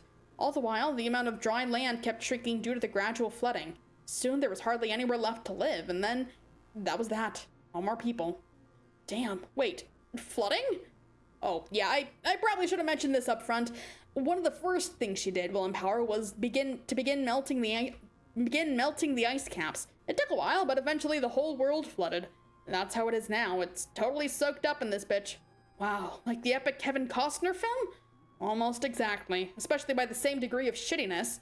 Aw, man, does that mean you have to drink your own pee? You get used to the taste, welcome it even. Now, that takes about 15 days in a row of hard piss drinking, though. Ew, no, dude, no, ew. Relax, I won't drink any goddamn piss, okay? Okay, oh, okay, phew. I guess your lucid droid thing sees to it that you have fresh water? Nope, those stopped being a thing a long time ago, too, once humans went extinct. Oh, I thought, well, who raised you then? Nobody, man, I raised my damn self. Jesus Christopher Kringlefucker, and here I thought I was rugged. You're still pretty rugged, you're just a fucking dork about it. That's true. I guess I did have Cal looking after me. Let's not discount the rad service of the Seaman, okay? Heaven forbid. And what about Roxy? Ooh. I'm pretty sure the Carpathians took care of her when she was young. Wait, the what's-its? Right, another thing I forgot to mention. There are a lot of these humanoid creatures with hard shells, some black, some white, as humanity was dwindling due to an increasingly whimsical and psychopathic Condess. She began introducing more of these Capratians to the scene. Are they aliens too? Sort of. They're definitely from other planets, so yeah. Really, the deal with where they came from is a whole other story for another time. But the bottom line is, at some point, somehow, she started herding a bunch of them from their homeworlds onto Earth and multiplying them. Something like 100 years ago, it became clear she favored these guys more than humans as her subjects. They're very loyal, and seem genuinely dedicated to serving her. Must be what they were bred for. She still treats them like shit, though, unsurprisingly. All these colonies started sprouting up, like these modular cities floating on the water. It probably sounds cooler than it is, but they're basically slums. That's where they tend to live in large numbers. Roxy lives in one of these colonies. It's about 2,000 miles from where I am. Ooh. Good gravy! Those are exotic circumstances! And here I was, thinking I had the most exciting and adventurous life. It turns out I'm just some chump on a boring-ass monster island in the silly old pre-apocalypse. For what it's worth, I think that's gotta be more interesting living in the 21st century than the 25th. Like, it's really no contest. You're probably right. I'd be really keen on talking to Roxy about this too. I'm very curious about her experiences as a future lady with all the whatsits, the hard shell folk. I must say, it turns my previous perception of your lives right on its friggin' ear. Man, she would love to talk to you about all this. She hates keeping secrets. It's been killing her not to spill all the fucking beans way the hell prematurely. Like, what is even your day-to-day business like in C. Hitler's water apocalypse? Well, I mostly shit around in my apartment all day, building stuff, reading about history, and flipping out with my sword. Flipping out with my sword. Sometimes I go fishing and check out the underwater ruins. She does plenty of useless fucking around too, at least she's got a neighborhood. She also uses one of her gadgets to gank vegetables and stuff from the past. She tries to feed the hungry neighbors whatever she can scrounge up. Aw. Those are amazing stories. I'm so lucky to have friends like you. Aw, snap, what about Jane? Have you told her? Jane is... No, I haven't. I've dropped some hints and tested her willingness to believe something like this. It's just not gonna fly. It's way too much drop on somebody all at once if they aren't perceptive. True, but it seems like a shame to keep her out of the loop. Well, tell her what you want. She'll likely think she's being fucked with. Personally, I wouldn't bother trying too hard to convince her. There's no point in alienating her. Someday she'll be ready to believe things. Okay, wow, I still have so many questions. It's incredible that this is all going to happen right around the corner. I don't know if I'm ready. Hey, Gerard, welcome! Hi! Oh, no worries, we're glad to have you. Like I said, the changes will be a little more gradual than that, more clandestine. She'll exploit the fear caused by her revelation to the world to create intended reactions within governments and media, and her agents embedded on the inside will help nudge things in the direction she wants.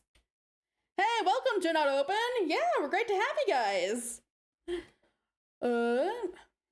And her agents embedded on the inside will help nudge things in the direction she wants. Then, 20-some years down the road, without anyone suspecting a thing, she'll suddenly be in complete control, and Earth will be fucked. I want to join the opposition. Fuck this witch, I have lots of guns and reckless bravado, and I want to stop her. I'll pick up where my grandma left off.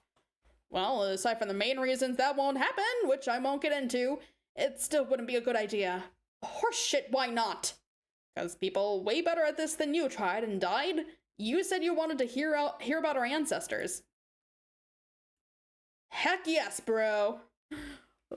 Spider Island. Well, how much do you actually know about your grandma? What have you read and what do you remember? My memory of her is pretty foggy. I do know she loved adventure, just like me. That's why she was exploring this island and raising me here when she died. She was a fair markswoman and knew her way around an atom or two. Pretty sure her company made a tiny fortune till it went belly up. At least I still have a few of her knickknacks for keepsakes. And as you confirmed, she was raised by that evil spinster. But then again, for some of the things my pen pal has said, it kind of throws some of these details into question, so I don't know what to think. I don't know what the deal is with your pen pal either, and I'm not really prepared to speculate on that right now. But I'm privy to a shitload of historical data I can share. What's the last thing you remember about her? It was the night I found her dead. Oh boy, this is gonna get interesting. Oh, holy shit, what? She had gone off to study the runes one day. This whole scene is very beautiful. Aside from the whole dead body there. Is she in her god outfit? She had gone off to study the runes one day. I'm pretty sure that was her purpose on this island. Yeah, this is really good. Oh my god. I'm pretty sure that was her purpose on this island, to study the technology here and solve all the astonishing mysteries. She even built that big fancy house we used to live in, so I guess she really wanted to settle here for a while. But she didn't come home from her expedition for a couple days, so I started to get worried. I followed the trail we usually take to the lagoon while keeping my eyes peeled for monsters. But instead, I found her lying there dead. I think a monster caught her off guard. There were 3 big fang marks on the body and a trail of blood along the path. It looked like she was trying to get home but couldn't make it before succumbing to the injury. But before I could even do anything about it, I heard an explosion. I looked back at the hill and my house was gone. Oh dear. Oh dear. Well. Just a big poof of smoke where I was standing, so I lived alone in the jungle ever since. Well, seems like we know who was probably responsible for that. Huh, I've wondered about all that. Well, you never asked. Oh, I know, I would've. But asking you about your past would have just been inviting you to do the same. You know how it goes. Indeed. But for the record, I don't think those were fang marks on the body, dude. It was a trident. A fork. No? Finish the story first. Then what? Here we go. Oh god, look at the little guy, he's so sad. Oh, nice. Aimless Morning Gold by Michael Bowman. Oh man, I know he's such a sad baby. Oh, 1 second.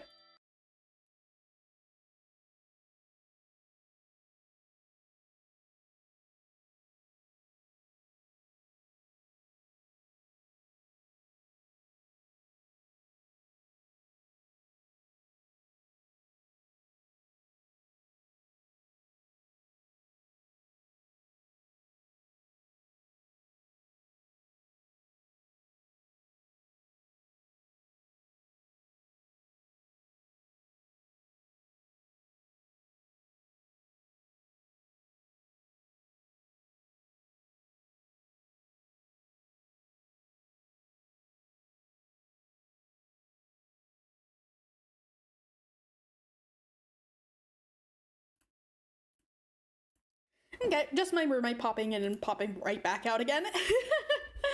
Okay, here we go. Oh, there's not much more to it. I had to deal with Grandma's body. I would have loved to give her a proper and dignified memorial like Jane's granddad got. God, Jane is so lucky every day in her household must be like weekend at Bernie's. What a riot it must be. I'm so jealous.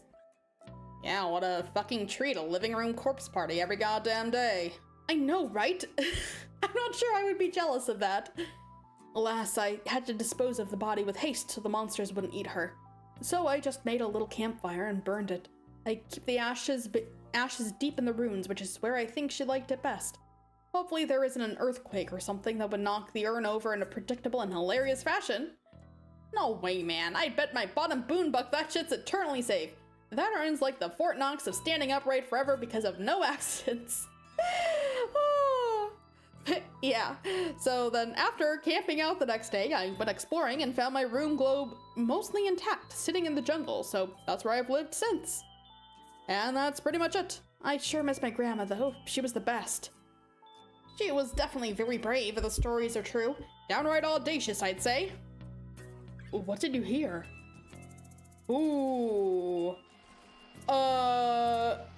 Okay, so Vriska and Tavros's... Huh. Well, like I said, she was raised by the Baroness. It was probably a worse childhood than neither of us had. She wasn't related, obviously. Ain't nobody's related to a damn fish alien, except the other fish aliens, probably. She had an adoptive brother, too. Life must have been miserable for both of them. Yes, I vaguely remember her mentioning him. Cripes, that thing she told... Cripes, the thing she told me now that I think about it. She said the witch even killed her dog. Is that true? I don't know, but I wouldn't doubt it. There were other urban legends that she did a lot of experiments on animals and people, mostly to do with mind control, like figuring out ways to unlock all of her psychic alien potential to increase her power. Not sure if that's true or if it was actually successful, though. So what you're saying is pretty much any unspeakably horrible thing she could have done, she probably did? Yes. Anyway, your grandma managed to run away when she was quite young. Maybe it was a traumatic event like dog murder that prompted her to flee, who knows? Whatever the case, her bro stayed behind. The guy must have been seriously immune to witnessing fucked up shit because he went on to be a famous comedian. A real kindly old cornball. Nicer guy you couldn't hope to meet, they say. Wow, must have been a hell of a guy. So, you're not making any connections there? Where? Huh? Famous comedian, about the age of your grandma, inheriting the family name of the Baroness, not ringing a bell. What are you talking about? Dirk, stop speaking your riddles and keep telling the story. I'm on tenterhooks here. Okay, well, it's not like it's that important. Just a super obvious thing that'll probably occur to you later when you're looking in the fridge you don't have, at which point you'll feel like an idiot. Oh my god, you can be one opaque motherfucker. Just clue me in, bro. Nah, it'll be funnier this way. Strider! Moving on. I'm on Dirk's side here. This is gonna be hilarious when he figures it out. SN? That kid kept the family name, but obviously your grandma didn't. She must have held a grudge against the Baroness her whole life. She started by taking a different name she knew would stick in her craw. Oh, I remember this. I believe she said the witch used to be married to a terrible man named English. So because the witch really hated that guy, she took on his name as sort of a big old fuck you to the woman. That's probably close to the truth, but it sounds like the kind of story an old lady tells her young grandson in a way he would understand, or at least wouldn't scare the shit out of him. What I've read is something much more sinister, as usual. There's supposedly only one thing the Baroness fears, and your grandma learned of this somehow. It wasn't an ex-husband, though. It was her superior. Some kind of demon, or another alien. No one really knows, but he went by the name English. He's supposedly even more brutal than she is, if you can believe that. So, I'm named after a demon. What kind of demon is named English, anyway? What kind of alien is named Crocker? It's probably just a name he stole from someone else, like the Baroness did. I guess it's kind of cool being named after a demon who's so scary even the witch is afraid of him. Yeah, well, your grandma thought so. Everything she did in life thereafter seemed to be an effort to piss off the Batter Witch. It's like starting a competing tech company, heavily branded in a way that was presumably intended to remind the Baroness of her boss. Like with skulls and garish colors and shit. The dude is some kind of skull monster, I guess? I love skulls. I know.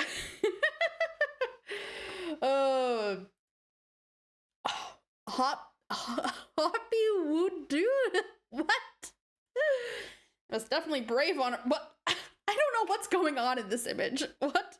There's maple hoofs, I think. Hoppy voodoo. It's definitely brave on her part, but ultimately it got her a bankrupt company, a blown up house, and a fork through the torso for her trouble. but she must have been the first to understand how dangerous the Baroness was, while acting in covert opposition. Others would follow and continue to as of now, in your time period. These are your ancestors? Yeah, mine and Roxy's were among them. Anyone I've heard of? Of course. All these fuckers are totally famous, obviously. Oh, sure, obviously. We've talked about the guy I'm genetically derived from a lot, actually. Like, you know, every time I've ever talked about my bro. Gadzooks, of course! With all your future mindfuckery, you made me completely forget about your vaunted Hollywood sibling. I should have asked where you fit into the picture if you were raised alone. I can be dumb as a bag of penny candy sometimes.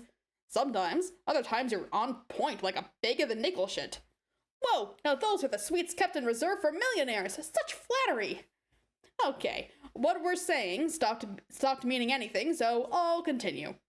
Right, so then he was never actually your bro? No, that's just kind of how I view him. Lalonde took a more maternal view of her ancestor.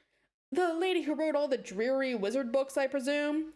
Yeah, the, COTL series. Ever read it? That I forgot what it stands for. Something of the learned. I don't remember. Oh, dear. Hello?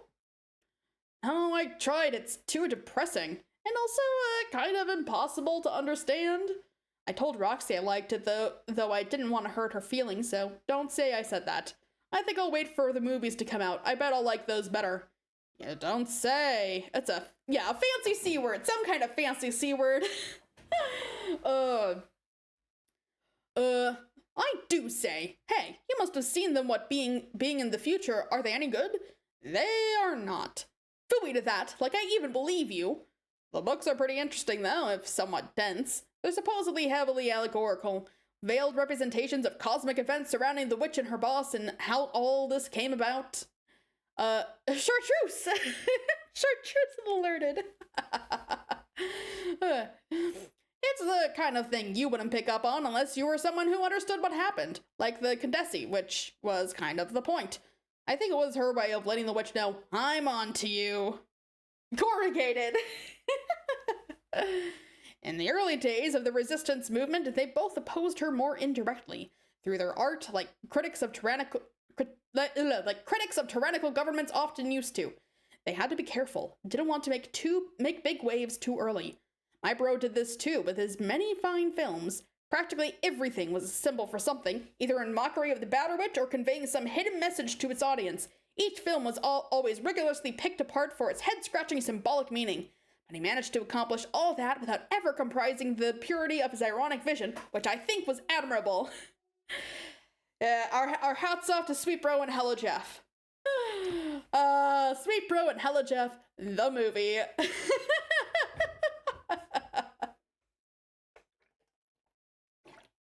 Beautiful, beautiful. Fuck yes, the Sweet Bro and Hello Jeff films rule! Screw the haters, that's what I say. You also say that about Weekend at Bernie's.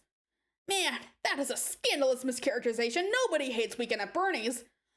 The Weekend at Bernie films are generally regarded as so unremarkably mediocre they don't even attract any trolls who care enough to shit on it. Believe me, I've tried to get in debates with people about it. Yeah, you're pretty much too shade the fuck out of that. But we are definitely in agreement about my bro's films as the masterstrokes they were. He just kept cranking them out too. He really stepped up the production after 11-11-11. Even though the cat was finally out of the bag, he was very dedicated to his craft. Dang, I can hardly wait to see them. Yeah, I wouldn't hold your breath about that. Why not? Man, fuck it, I'll just send you them. Just keep a lid on them. We don't need any weird causality shit rearing its head here. That would be dumb. I will guard each glistening compression artifact with my life, as if a jewel pilfered from a tomb. Which was the last you saw? Well, there was the Sweet Bro and Hello Jeff, the Movovi, and Sweet Bro and Hello Jeff, the film. Oh, yes. And Sweet Bro and Hello Jeff, the Moval. I think Sweet Bro and Hello Jeff, the Moive is still in production, right? But honestly, I get confused about which particular misspelling is attributed to which film, or even if I'm getting the misspellings right. The key to sorting it all out is to understand it doesn't actually matter. Through video streaming services, he would frequently set it up so that buying a certain title would ship you the wrong film. And often, titles for movies were available for sale that just straight up didn't exist, or would be sold for dollar amounts that made no sense, like $2,891, and sometimes buying a download would actually deposit money into your account instead of deducing from it. It was all part of the experience. The movie, the moive, the film. Your forebears are certainly entrepreneurial, if nothing else. I can get behind the idea of making a killing if it means I also get to be as good at doing adventures as I hope to be. Did they ever bring the battle to the witch's doorstep, or were the blows dealt strictly through public masquerades and theatrics? Negative money movies is so hilarious. Yeah. I'm gonna buy this film. Oh, wait, I suddenly have more money?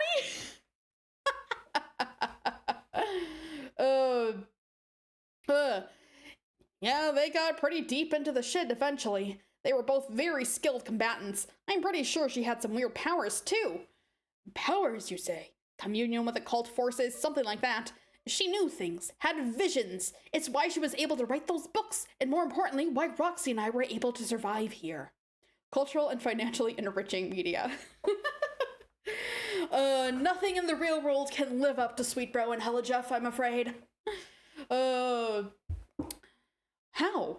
They knew we would be here someday, so they prepared for our arrival. I live in what used to be my bro's old apartment 400 years ago. The whole city is gone, but this one unit was somehow protected. He left some supplies for me here, like a lifetime supply of orange soda in the crawl space, along with a fuck ton of Sweet Bro and Hella Jeff merch. It was like discovering my own personal holocaust of bulbous jutting bottoms, plus some weapons, some other gear, and a killer pair of shades. Roxy's mom used to live in her place too, and left some stuff she might need lying around. This was way before there were Carapacian colonies, though. I think her house must have been a kind of kernelized structure, like a potential colony. Something built to undergo modular self-replication if activated. I'm sure her mom knew that. It's been a good way for Rox to blend in. I stick out like a sore thumb here, of course, but it hasn't really been a problem yet. So, they knew you would show up in the future someday and prepared for that. Doesn't that mean they also knew they weren't going to be able to stop the witch? Probably, but they went down fighting anyway. Wow, that's brave and kind of sad. Yeah, but wouldn't you? Of course! You always go down guns blazing. That's what a hero does when he loves adventure and has guns. If there's one thing movies have taught me besides the fact that guys using a corpse as a silly puppet is friggin' hilarious, it is that fact. It's not like their rebellion was totally futile. They took a lot of shitheads down with them. Who? Sympathizers. Ugh, just the thought of such scoundrels turns my stomach. They should. In order for you to understand, I'll have to fill you in on the ridiculous final gaps of human civilization, taking place over the several decades leading up to its absolute enslavement, the decades which immediately followed the rebranding. As I mentioned, Crocker Corp's rebranding on 3/11, as it was often referenced to in the news, totally changed everything and marked the beginning of a completely shameless downward spiral of Western civilization through a series of events that were probably hard to notice at the time, but quite glaring when evaluated historically. Though the Baroness made very few substantive gestures of aggression, the global fear of her looming threat would trigger all the changes she needed. Governments prepared for war as if to defend against the invading alien army she undoubtedly commanded, but of course, she had no army. She was always the only of her kind. Instead, the world powers were only sitting about to build her armies for her. The media deteriorated into this preposterous circus that was in all practical ways inseparable from the power base in government institutions. Popular entertainers became dangerous demagogues, and their roles in the media blurred with those of executive authority. And the most dangerous were the ones who fed into the fear and hysteria most effectively. These tended to be plants, unscrupulous shills paid by the Baroness to move her agenda forward. Dang.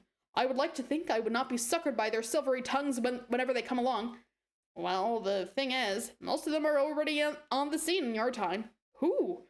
Ever heard of Guy Fieri? No, I don't think so. You're fortunate, then. He was an especially degenerate piece of filth. He used his connections and guile to wriggle into the spotlight and then on to other positions of power. He somehow landed on the U.S. Supreme Court.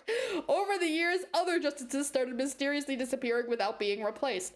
After helping rewrite the Constitution to form an incomprehensible patchwork of fascism, theocratic mandates, recipes, and bad rap lyrics, he weaseled his way up the ranks to become the High Chaplain of Interstellar War. I'm just gonna cut to the chase, because really, this ain't a big history lesson here. Isn't it? It kind of is. And eventually came to be regarded as the third and final Antichrist. No other human in history was responsible for more death and suffering. Oh my god.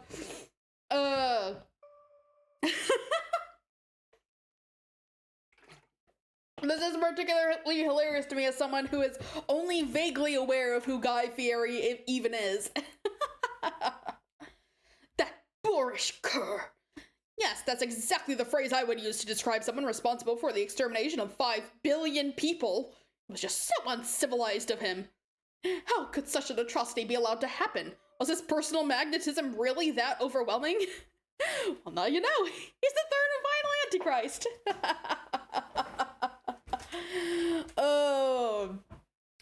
Beautiful. Maybe overwhelming in the wrong direction, yeah, but it didn't happen overnight. It was a gradual decline in the integrity of the system that allowed it. Eventually, the wheels came off and the political scene mirrored the absurdity of the media circus. By the time Presidents Jay and Dope were elected, Western civilization had officially fucked itself over forever, and I think everyone knew it. Oh no, when does that happen? 2024, the last free election the world would ever see. Oh. Oh, that's horrible considering current politics. Oh my god. That seems kind of prophetic. Oh, it's fine. We're all fine.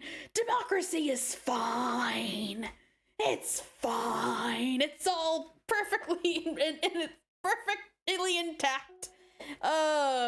It would be much more depressing if it were any week other than this week.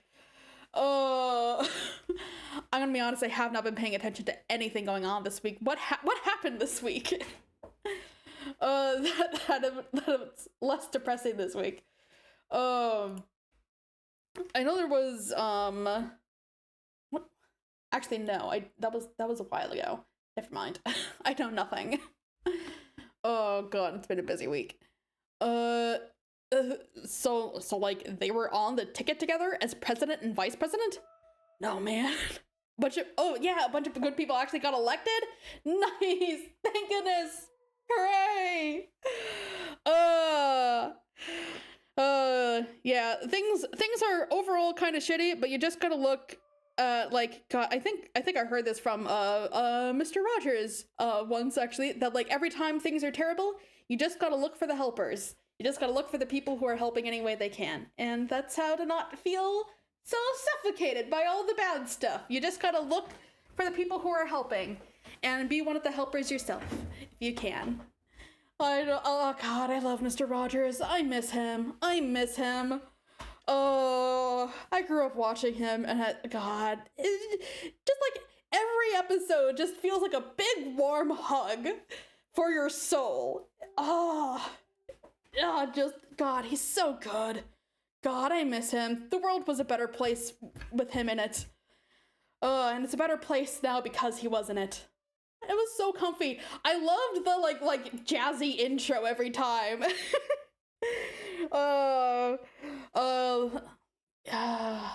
was like, God, I loved it. I love Mr. Rogers. I feel kind of bad for anyone who didn't grow up with Mr. Rogers. Rogers needs to watch him now. God, it's people like Mr. Rogers that makes me feel like there are still good people in the world. Traffic light in the fish tank. Yeah. Oh God. Yeah, and it was just like coming in and taking the time to like put on his sweater and his shoes and stuff, and like just sit there and like talk to you like you were a real person instead of a dumb kid. Oh, I really like that he never really talked down to us as kids, like so many of adults and kids shows did. He just treated us like little people who were still learning about the world, which we were. Uh, and the trolley. You can't forget the trolley. The trolley is iconic.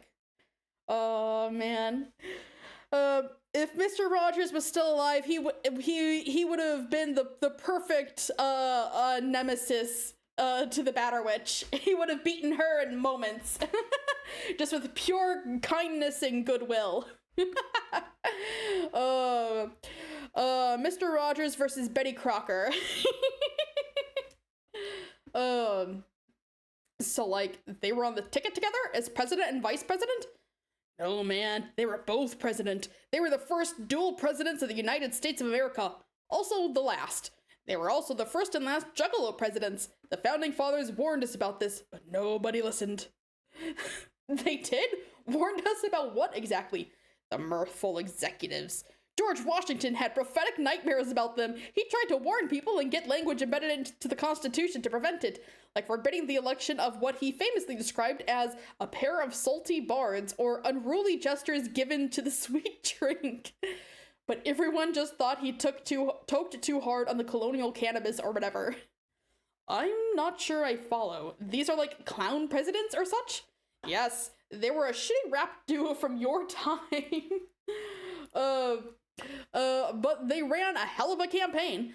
By then, the Juggalo party had gotten huge. While the numerous other candidates split the moderate vote, they retained a very energized and devoted base. You could say their party had a big tent. Dirk, I really dislike the future you were describing. Hey, me too! I also dislike it! I also dislike it.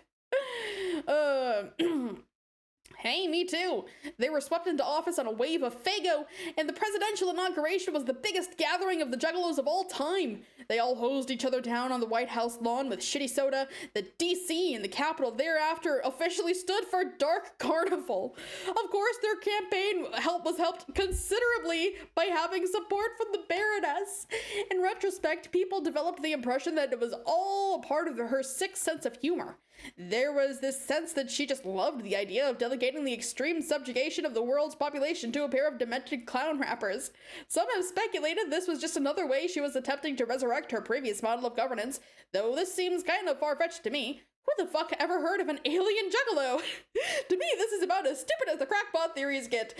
Oh my god. Well, Dark Carnival. Perhaps some of Gamzee's, behavior is making a little more sense now. Oh, no. I still don't really know what a juggalo is. Do they juggle? Don't worry about it. People were less prepared for a double juggalo presidency than they ever imagined. I'm not even going to get into all the horrifying details. Trust me, you just started to feel dirty reading about it. From the moment Fieri held up the Bible to swear them in, and the three of them proceeded to publicly defecate on it while freestyling rap lyrics, that was it. Everyone in the world watching it on TV just said, welp, show's over. Civilization was pretty cool while it lasted. The next several grueling terms of their presidency was a weird combination of authoritarian practices. The Baroness used it as a puppet regime while still basically giving them carte blanche to carry out their idiotic whims. Fago was pumped through the plumbing instead of tap water, the new national pastime was having type 2 diabetes, and the national anthem was replaced by a 3-minute high-reverb audio clip of President J farting into a microphone while laughing. Chaplain Fieri was authorized to shut up the death camps in which anyone on the planet could be imprisoned if they were not deemed sufficiently mirthful.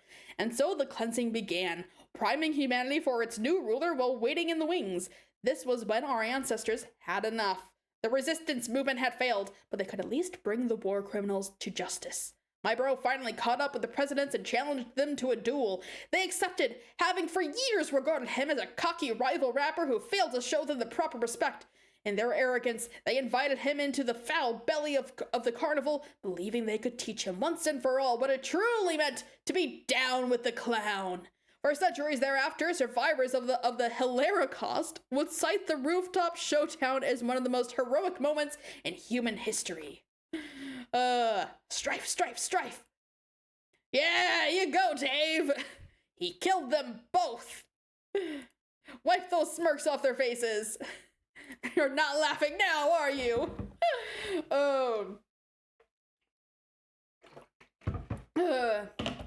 Unfortunately, as they were only figureheads, no liberation followed. I know, he's so cool! On his flying skateboard with his sword! There would be no parades in the streets, or statues cast, or medals awarded. The few witnesses would report seeing only a man with a sword on a shitty skateboard, gently rising into the night sky. No one ever saw him again. Oh, what happened to him then? Meanwhile, Roxy's mom was tracking down the High Chaplain. His crimes had already been committed. She couldn't repay them by any stretch of the imagination, but she could wipe the blood-stained grin off that fat bastard's face. Oh, dear. She gouged his eyes with a pair of needles. Yeah, you go, Rose. And rode his torso to the bottom of the bloody falls. Holy shit. They're cool, actually. Parts of what happened to our ancestors after that are sketchy. There were no eyewitness accounts I found, but some believe they regrouped and confronted the Condesi herself. With all her high-ranking officers dead, and the human population decimated and sufficiently groomed for her arrival, there was no reason to stay behind the scenes anymore. After those dreadful years of putting up with a more vulgar brand of authoritarianism, when she finally stepped forward to claim her throne, it actually came off as somewhat dignified, elegant in a way. She was no less severe, but at least she knew how to act like an empress. Oh, okay, her design is so cool. That's so cool, actually. But like, what is up with her headband showing, Tavros? Wait, that has Tavros' sign too. Huh. Interesting. Curious. Maybe she's just that cool. Maybe she's just that cool. She can't settle on just one symbol. But even if they did manage to confront her, there was no way they could win. She had too many crazy alien powers. Her boss supposedly had jacked her power level through the roof. I even heard, and don't quote me on this, she may have been over 9,000! Heavens to Betsy! That figure is just absurd! Yeah, did she somehow gain, like, did she, like, okay, we know Gamzee has these potions that supposedly have the powers of the people he killed, based off their blood. So, over 9,000! Well, so, like, did she, like, cannibalize the other trolls and get their powers as a result? Like, I think that, am I seeing Solux's symbol in there too? I think so. But like, it was her boss that gave them to her. Okay, so English, probably. Or it could be Gamzee. Oh wait, there's a little cat Lucis there too, that also has Tavros' symbol. And we know that Tavros' ability was with animals, so I think she is using their abilities. And I think I see Aradia's symbol there too. Yeah, so she has all the abilities from the different trolls. So it could be, her boss could possibly be Gamzee. It could be, potentially. Like, we know they said that English was her superior, but it didn't say specifically, because we know Gamzee has the potions with their blood. We know that he's somehow in this reality.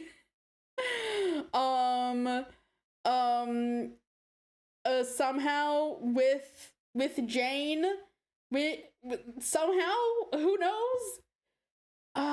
We know he's up to something. He could be involved. But I guess we'll find out eventually. Heavens to Betsy, that figure is just absurd. Yeah, and that's not even to speak of the generic smorgasbord of other powers she was rumored to have. It gets hard to separate the fact from the urban myth. But for reference, if you want to believe it all, just picture all the X-Men combined into one sexy fish woman in a skin-tight suit. Whoa, mama. Oh, no. Whatever actually went down, they're surely both dead now. I guess it had to happen like that, though. There's no way the Gamzee would allow us to be born within even a century of our genetic forebears. The thought of that was completely disgusting to her, but I really would have liked to be able to meet them. I guess some things would just be too awesome to even ever stand a chance of happening. Yeah, I know the feeling. Wait, what? Dirk, didn't you tell me at some point that you did find evidence the witch killed them? As of now, no. Are you sure? I swear I remember you saying something about that. How could I have said anything like this before today? This was obviously the first time I mentioned any of this. Oh, I am just having the nuttiest deja vu thing going on now. I feel weird. I guess I am mistaken. Never mind. Oh, no. Oh, no. He's dead.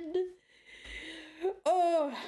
Okay, I will disregard your anomalous observation for now and continue conversing as if it never happened.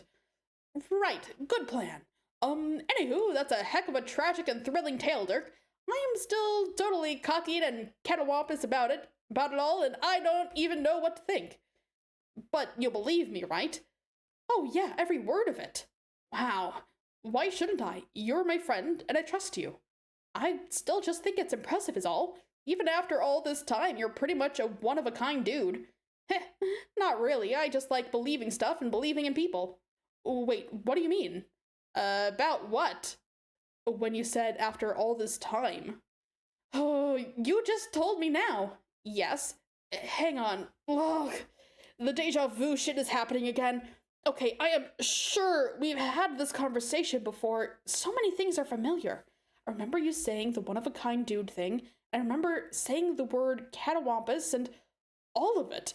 What's going on? Taking long enough to figure it out. Pages really are a slow-burning class. Damn. Figure what out? You're asleep. Oh, that's right. I fell off the platform thing and I guess I got knocked out? Yep. So I'm dreaming. Kinda. It's a dream bubble. Okay, so he's not dead, thank goodness, just passed out. But he is in a dream bubble. What's that? A place in the infinite abyss where the sleeping people can share dreams with each other while revisiting memories. Also, where they can meet dead people. So we are sharing a dream together? And you're currently asleep too? Currently in the future? No, even if I was, I wouldn't visit a dream bubble. That only happens when your dream self is dead, like yours is. Mine is not. I guess I understand. So what's the deal then? Wait, you said this is where they meet dead people too. Shit, Dirk, are you dead? Are you a ghost? No, dude, chill. I'm fine. Then what the fuck is going on? Who am I talking to? Well, who are the people you talk to when you have a regular dream? What? Like just a boring, normal dream and there's a person you're talking to. Who is that? I don't know.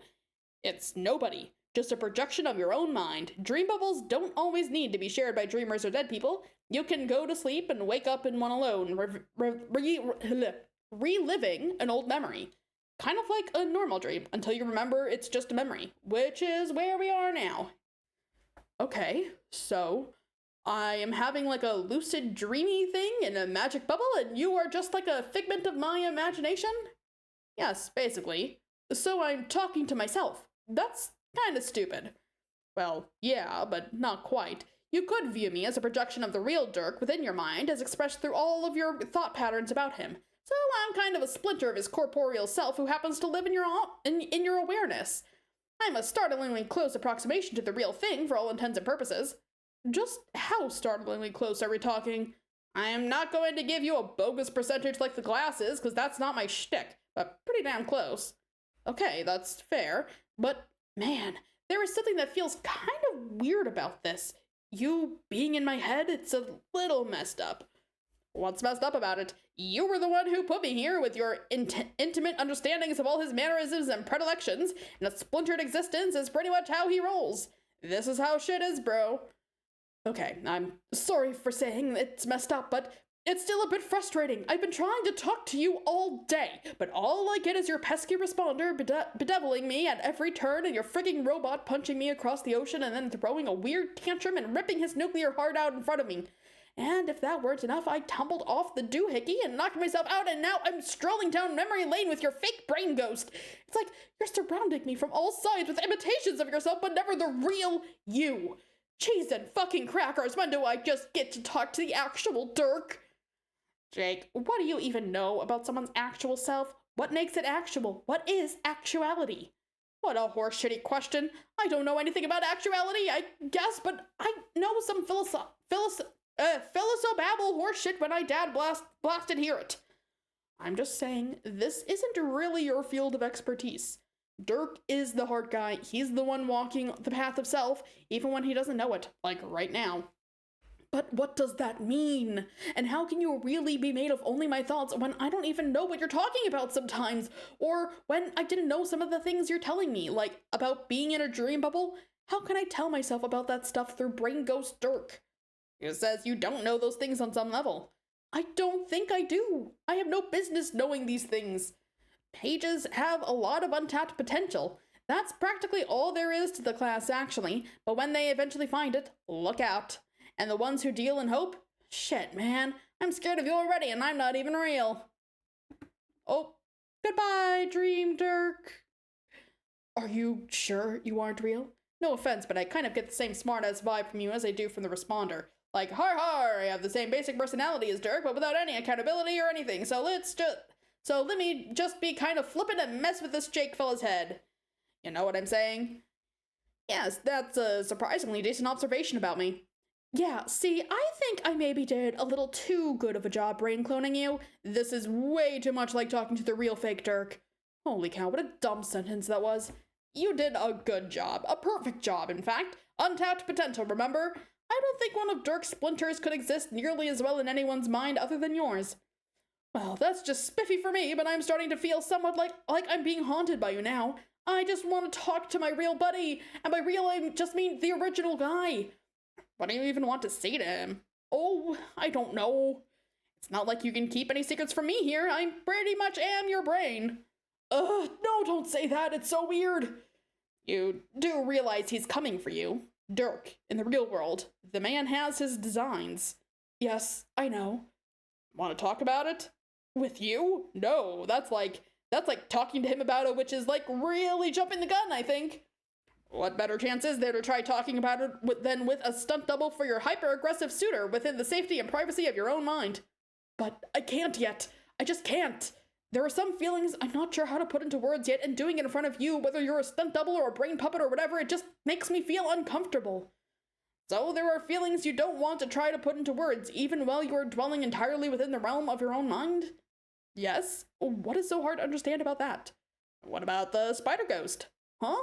The girl you saw when you got fucking clobbered by Dirk's robot and you passed out. You dreamed about a spider ghost alien girl. Oh, yeah, what about her? You like her? Man, what? That's dumb. I saw her for 3 seconds and she waved at me and I woke up. Yeah, and it took all of 3 seconds for you to fall in love with the cute spider ghost. Why do you keep calling her a ghost? Because she's been dead for a zillion years, dude. Oh, well, holy shit. It's like me for real. It took you 3 seconds to fall in love with the spider girl. Make sure you guys are hydrating. That won't change the fact that you like her. Let's not pretend it will. You're going to make things complicated for yourself. No, I won't. Yeah, you will. You're too fucking wishy-washy between Dirk, Spider Ghost, Jane. Man, poor Jane. What about Jane? You tell me, what was even the deal with that? Oh god, poor Jane. Our last chat ended on a very pleasant and amicable terms. She was upbeat and chipper as ever. I fail to see what reason one might have to feel sorry for her. Yeah, you totally read her like a book. Really handled that conversation like a champ. Oh wait, didn't I? Look out, bitches! It's Jake Casanova, Lady Slayer English. He's packing heat and is frequently able to parse the literal meaning of things women say. What are you getting at? We're running out of time. She'll be here soon. Jane? No, doofus. Spider ghost. Whoa. Okay, where? Wait, she is? Oh, fuck. Look at you. I'm telling you, 3 damn seconds of ogling an alien in a blue dress and you're completely hopeless. Stop fidgeting around like that. Your hair looks fine. Do you want me to tell you how your breath smells? Screw you. I am cool as such a cucumber. Okay then. Why does my breath not smell okay? You're dreaming, Jake. Your breath is only a thing if your brain wants it to be. Oh, okay. Whew. When is she coming? Why is she visiting my dreams? Soon. She has been waiting for the right time to enter. Waiting for you to snap out of the memory. Clearly the girl has the patience of a saint. Alright. Dang, it's warm in this dream bubble. How can I be sweating in a dream? Where do I keep the dream towels? Will you calm the fuck down? I'm a figment of your imagination, and you're still making me nervous. But really, who is she? What's her deal, and what does she want from me? Since all this so-called untapped potential in my subconscious taking the form of yet another sassy Dirk clone seems to know everything, would it be okay if I troubled my own brain for a few flipping answers? You should try to be more polite to me. Seeing as I am a representation of your entire mind, I have complete control over all your basic functions. I could trigger a particularly spirited bowel movement right before she gets here, so watch your step. No, I'm sorry. I'm sorry, don't. Just kidding, dude. Jesus. I would never make you shit your pants in front of a girl you liked, even if she does happen to be my chief competition. My Dirk splinters can be pretty Machiavellian, but we do actually have some fucking standards. Okay, thank you for promising to keep my trousers tidy. Brain Ghost Dirk is the best. He is. What a dude. What a friend. What a part of your brain pretending to be your buddy who is actually your buddy, but also kind of not. Anyway, she's visiting now to bring you into the loop on some things. Important details you should know about your relation to the bigger picture. The much, much bigger picture. I still don't understand how you know, or, excuse me, my brain knows this stuff. Because I'm a page? How does that make sense? And also, if you know the things she'll say, why don't you just tell me the things? Intuition and the subconscious mind are powerful things when harnessed the right way. As for why I don't tell you, why not just let her tell you? You're the one with the damn crush on her. There she is! Okay, dude, she's here. Shush! I know. Oh, man, what the fuck are you looking at me for? Say something to her, jackass! Okay, I will, but you're distracting me! Can you scoot over a bit? Oh my god, fine.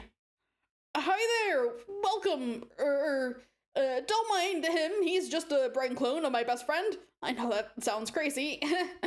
Bro, she can't even see or hear me. You're making a fool of yourself. Wait, she can't? Why did you tell me that? You're really throwing me off here. I don't know, I guess I didn't think you were going to have an erotic meltdown at the sight of a girl. I thought you were supposed to know stuff like that, seeing as you were literally my brain. Ugh, god damn it, will you just chillax and woo this fucking ghost babe? How can I chillax when you keep talking to me? It's really disconcerting. You are totally embarrassing yourself, dude. You're talking to nobody.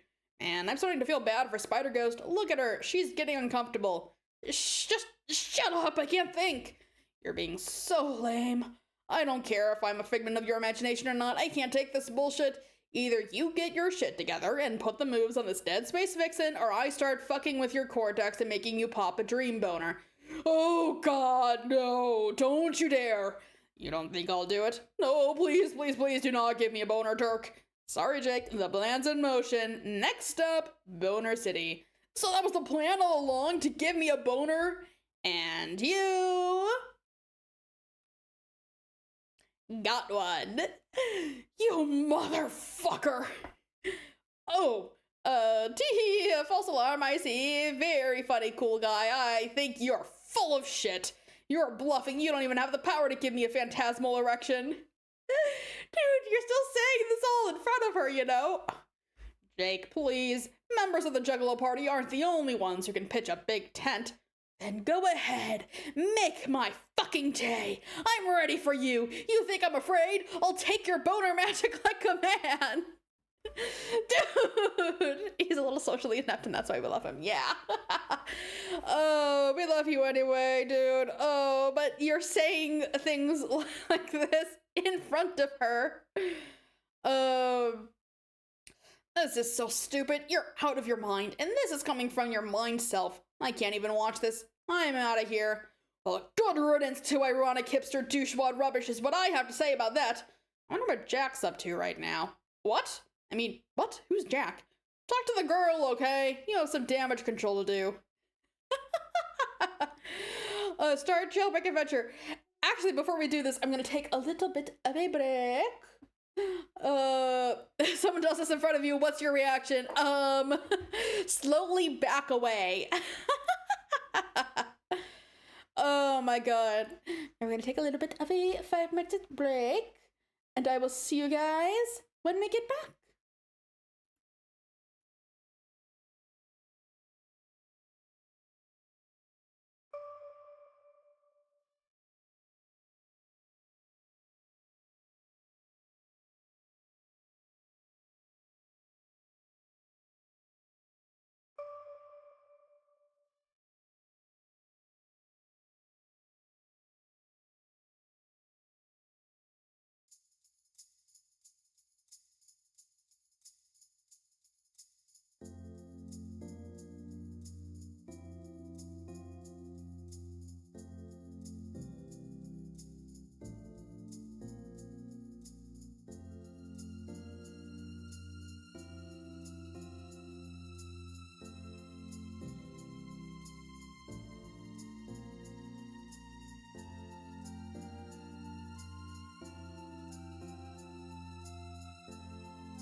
Okay, hello, welcome back.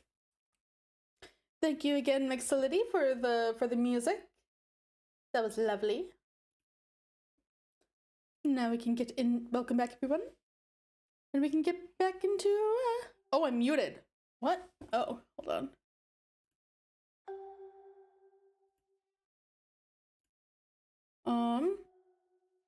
I think that may be you. Okay. Okay, good. I'm like, that would be really bad because everything from my end says that it should be good. That's good though. Okay, press mute at some point. Okay, well that's good. Welcome back, Gerard, then. Glad you can hear me now, hopefully. But that's good, that's a relief. But yeah, hope everyone had a good break. Got water, hydration, stretched, got a snack, whatever you needed. And with that, we can get right back into it. I have a milkshake, but it's currently frozen, so not hydrating for me until it's thawed. I'll have delayed hydration then.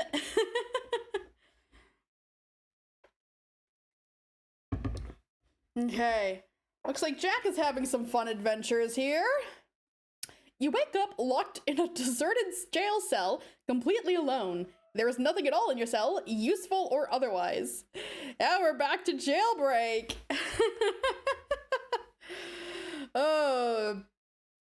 Attempt to pry open window. Nothing at all in your cell, useful or otherwise.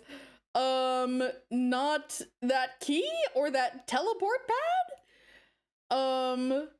There are no objects around with which to pry open window. Look at that. This frame is precisely identical to the previous frame. You advanced nothing whatsoever with that dumb idea. Do you realize this adventure is nearing 5,000 panels? And now we have to watch you flounder around in a jail cell for God knows how long? Exactly how many panels do you want this to go on for? Over 9,000? Nobody wants that. Nobody even wants to hear the phrase over 9,000. You need to begin making better decisions if you want to escape. Oh, didn't this get very, very close? I think Homestuck never quite reached 9,000, but it did get over 8,000, I think. So it got pretty dang close. Maybe that was intentional. He had more ideas, but realized that would put it over 9,000 panels, so he decided to end it early. Get key. What did you not understand about the statement, there is nothing at all in your cell, useful or otherwise? There is no key. Is all this fake then? It's an extremely crude drawing of a key on the floor. Really, the drawing is so bad, it's ridiculous to think that some prankster thought it would fool you, which it did. Whoever drew this clearly was employing the most primitive drawing tools available. You're obviously being fucked with in this stupid jail cell. You expect that you will continue to be fucked with, and it makes you wish you could stab something. The original page numbers here were in the 6,700. There were different. Homestuck itself is 8,000, but if you include Jailbreak, Bard Quest, and Problem Sleuth, it hits 9,000. Okay. Oh, so they did numbering where like everything combined. Okay. Oh, so we can say it's over 9,000.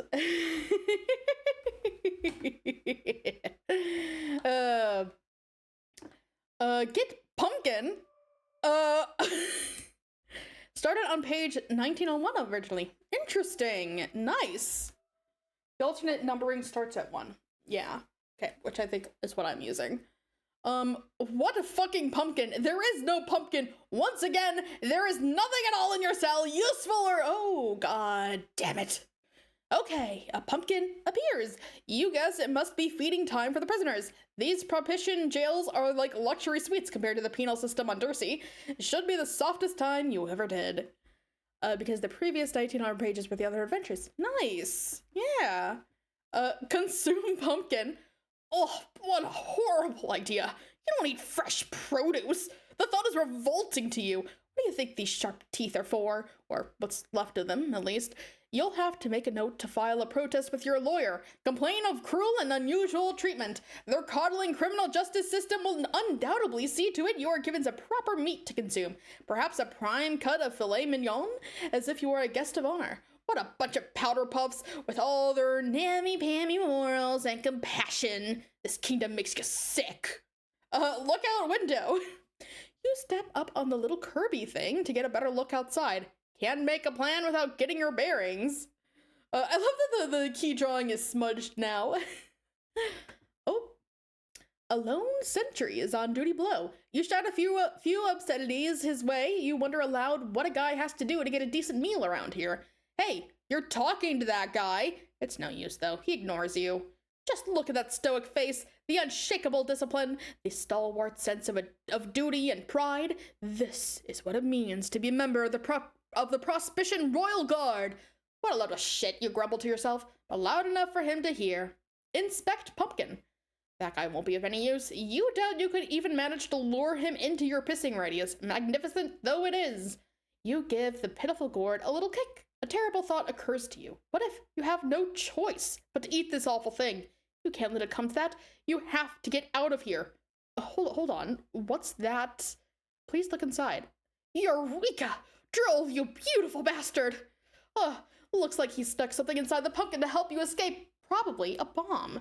You're going to have to remember to give him a promotion when you get out of here, or at least reduce his daily newspaper floggings.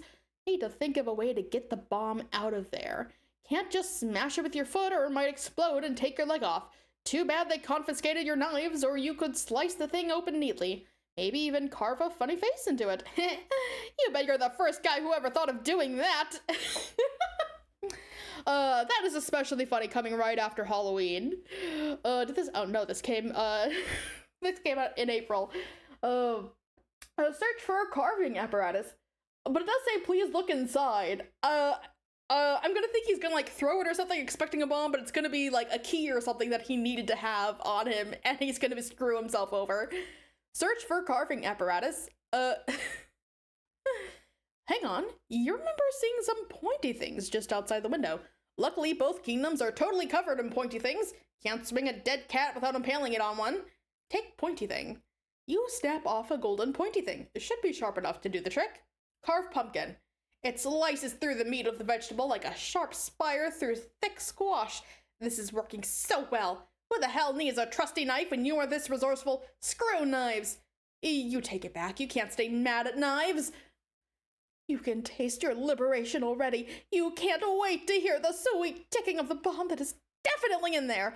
That will be the sound of freedom, you decide. You pull off the lid to reveal a whole bunch of knives. God damn it, Droll! You're welcome! Oh my god. So dumb. He's not the sharpest tool in the shed. Although now that you think about it, he might be by default, since he just sent you all the sharpest tools in the shed. Oh well, you can probably get some use out of these. You've never once been disappointed to receive a pumpkin full of knives, and you're not about to make an exception. Empty pumpkin on floor. You take a quick inventory of the smuggled contraband. Hold on, it looks like he snuck something else in the pumpkin under all the knives. Something compromising. Examine compromising material. Terrier fancy. Oh no. The Droll knows what it's like to spend long, cold nights alone in the clink. A man needs a little reading material to keep him company, if you know what he means. If your skin wasn't made of polished jet black carapace, your cheeks would be turning bright red. No one can ever know about this. You must destroy the evidence. Or disguise it somehow. Forge blade out of illicit literature.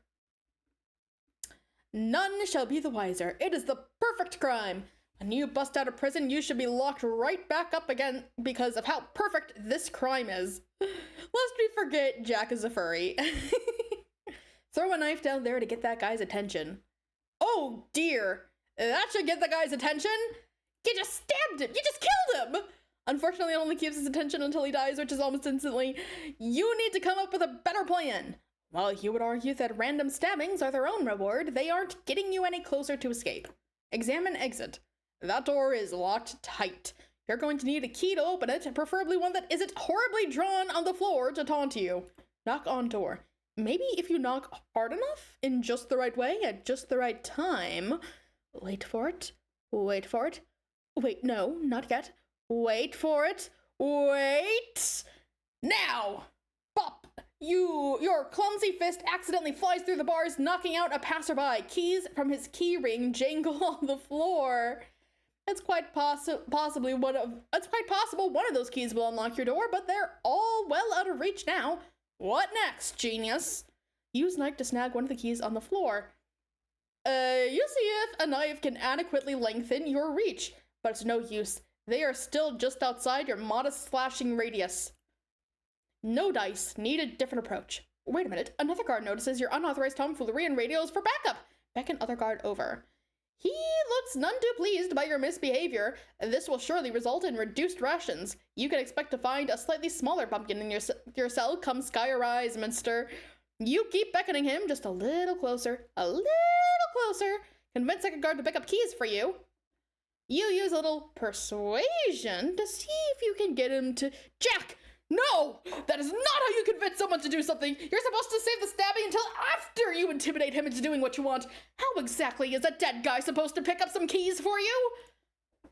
Real smooth, Jack. What's the plan now? To bury the keys under a growing pile of torsos? This is turning out to be the second shittiest jailbreak attempt anyone has ever seen.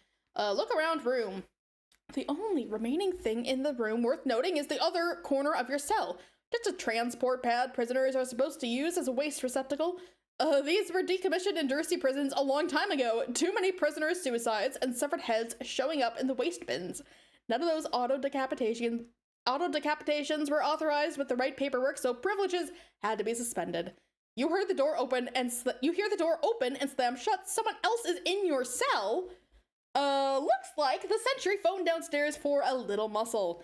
It's one of the regular lugs they use to keep the gen pop in line. This guy has an itchy baton wrist and that look in his eye you know all too well. He's not leaving this room until one of you is good and bloody. Be the other guy. You attempt to be this guy down here, but you can't be this guy down here because he's dead. But it does serve as a convenient cutaway for the vicious beating that is currently taking place in your cell. We don't need to be watching that kind of prison brutality. We take our sweet time looking at this dead body while terrible noises can be heard from your prison window. Okay, that should be long enough. You can stop being this guy now. Stop being that guy. You stop being the guy just in time for us to see that you have just finished quickly and cleanly subduing the... Jack, the man is dead. Stop that. Jack! Apologize to guard's body. You start to feel sorry for stabbing that guy with 7 knives in the back and bashing his face in the door 89 times. Well, maybe not all 89 times. For the first 88, you felt pretty good, but by the 89th face bashing, you were definitely starting to feel pretty sorry. And by sorry, you mean bored. Anyway, you mutter something under your breath that could easily sound like an apology to someone who wasn't listening very well. Give guy a proper funeral. Whatever the state of your contrition might be, there could be no question about it. A man dedicated to royal service deserves a proper and dignified funeral. What a guy, right? What a stand-up guy. However, since there is no casket in your cell that is nearly big enough for this lug's hefty torso, you will have to improvise. Seek alternative casket. You sever the guard's head with your most trusted of all trusty knives and begin sizing up that hollowed pumpkin. It will definitely be snug, but you think you can make it fit? Make it fit. You don't care what anyone says. You say this pumpkin was made for this fucker's melon. Fits like a damn glove. It's like splitting apart. Close it up. Perfect. A textbook burial for a man of honor and distinction. The sacrifices made by our public servants don't get anywhere near the respect they deserve, you think? Bring casket over to receptacle. His funeral will not be complete without a proper send-off. But a stinking garbage dump is no place for the head of a brave soldier to rest. No, you must first make some modifications to the device. Doing hard time behind bars will motivate a man to learn a trick or two when it comes to systems like this. Pry open panel with knife. You open it up and switch a few wires around. There. Now instead of a nasty old pile of rotting pumpkin matter, the destination should be the throne room of the Prospition Palace. Surely the queen will want to be alerted to the noble sacrifice of this brave warrior so that arrangements can be made to honor the hero. Oh my god, Jack, I don't think this is gonna be received how you think it will be. Oh my god. Oh, Jack, what a stand-up honorable guy you are. Look inside. Oh dear. You hear the door open again, followed by the sound of surly footsteps. Could it be that another glutton for a good face bashing has decided to visit your cell? Ah, you see. It appears there are quite a few sled gluttons this time. Settle down, gentlemen. There are more than enough face bashings to go around. Quick, be the other guy again. You be the other guy again while they beat you senseless. And now we're Jake. Be Jake. Suddenly, you aren't the other guy anymore. You couldn't quite be the other guy anyway since he's dead, even though deadness hasn't really stopped us from being guys before. Nevertheless, the dead guy starts being Jake, who is not a dead guy. Well, his dream self is dead, but his non-dead, non-dream self isn't, and that's the guy we're being, a guy who is asleep. That non-dead sleeping guy is presently talking to a non-sleeping dead ancient spider ghost who long ago earned the achievement badge Gift of Gab. And boy, does she know how to use it. Attempt to get a gab in edgeways.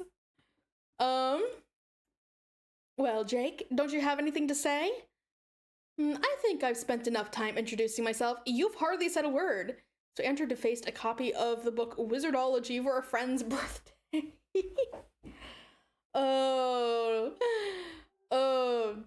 And the back cover was the image in the Discord. Okay, let's see. Let's see here.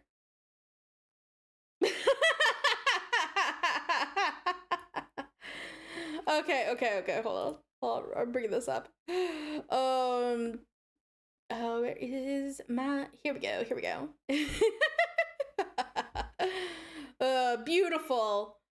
Beautiful, the perfect gift. And then later, the following was made. Let's see here. This is an actual impression formed by your new embosser. Hold on, can I zoom in here?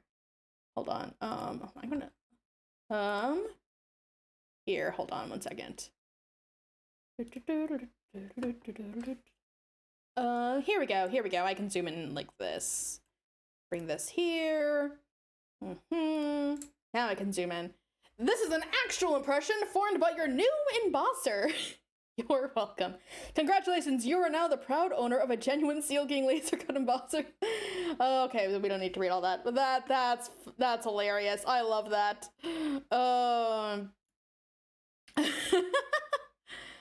Oh, that's beautiful. Beautiful. Gorgeous. I love that. Oh, that's amazing.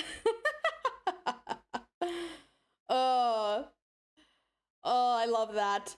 Okay, let's see. Oh, nope. Let's put that here. You're welcome. Okay, I'm just reorganizing my stuff here. Okay. There we go. Oh, nope, I lost it. I lost my browser. Here we go. Okay, it's back. I didn't lose it. Well, Jake, don't you have anything to say? I think I've spent enough time introducing myself. You've hardly said a word. It would be nice to know whether my long story has confounded you in any particular way, or if you're just being shy. Yes? Jake, I understand this is very much to learn all at once, but do you really want me to keep speaking until I'm blue in the face? Well, you appear to be perspiring heavily. There's no reason to be so nervous, especially considering you're only dreaming. Shit. Sorry, I don't know where I put the dream towels. It's okay. Well, at the risk of talking about myself a little more, I feel it would be dishonest not to confess. What? I am a fairly gifted psychic. Whoa, really? Yes, like you can see the future? Are they ghost powers or troll powers or... Wait, shucks, that's a dumb-sounding question. No, that was a fine question. They're troll powers. Sometimes those of my blood type will have them naturally. And no, they're not prognosticative abilities. They let me access another's mind in a way that can be terribly invasive if used. Invasive? Yes, including the ability to control minds when exploited fully. Uh-oh. But don't worry, they don't seem to work the same way on your species. They're considerably weaker. The most I can do is get an emphatic impression of your emotional state. So if I speculate that you are shy or nervous, it is because I can sense that you are. Aw, man, you're kidding. So much for trying to be cool, I guess. Although I probably blew that when you saw me yelling at nobody about boners and stuff. I wouldn't say you blew it, but that was certainly odd. Who are you talking to, if you don't mind my asking? Well, that was like... the brain ghost memory splinter of my best friend Dirk, who is stuck in my head and you can't see. And he was kind of hassling me and trying to get me to talk to him about how his real self has a thing for me, but I kind of think it would be weird to talk to his brain imposter about that, at least for now. And then you showed up and you caught me at an awkward moment where he was threatening to make my bodily functions happen in front of you as a joke, which would have been embarrassing as all blasted heck. But now it turns out you can read my mind too, so I'm surrounded by brain invaders. You seem cool, Urania, but when am I going to wake up? I'm not a brain invader, though.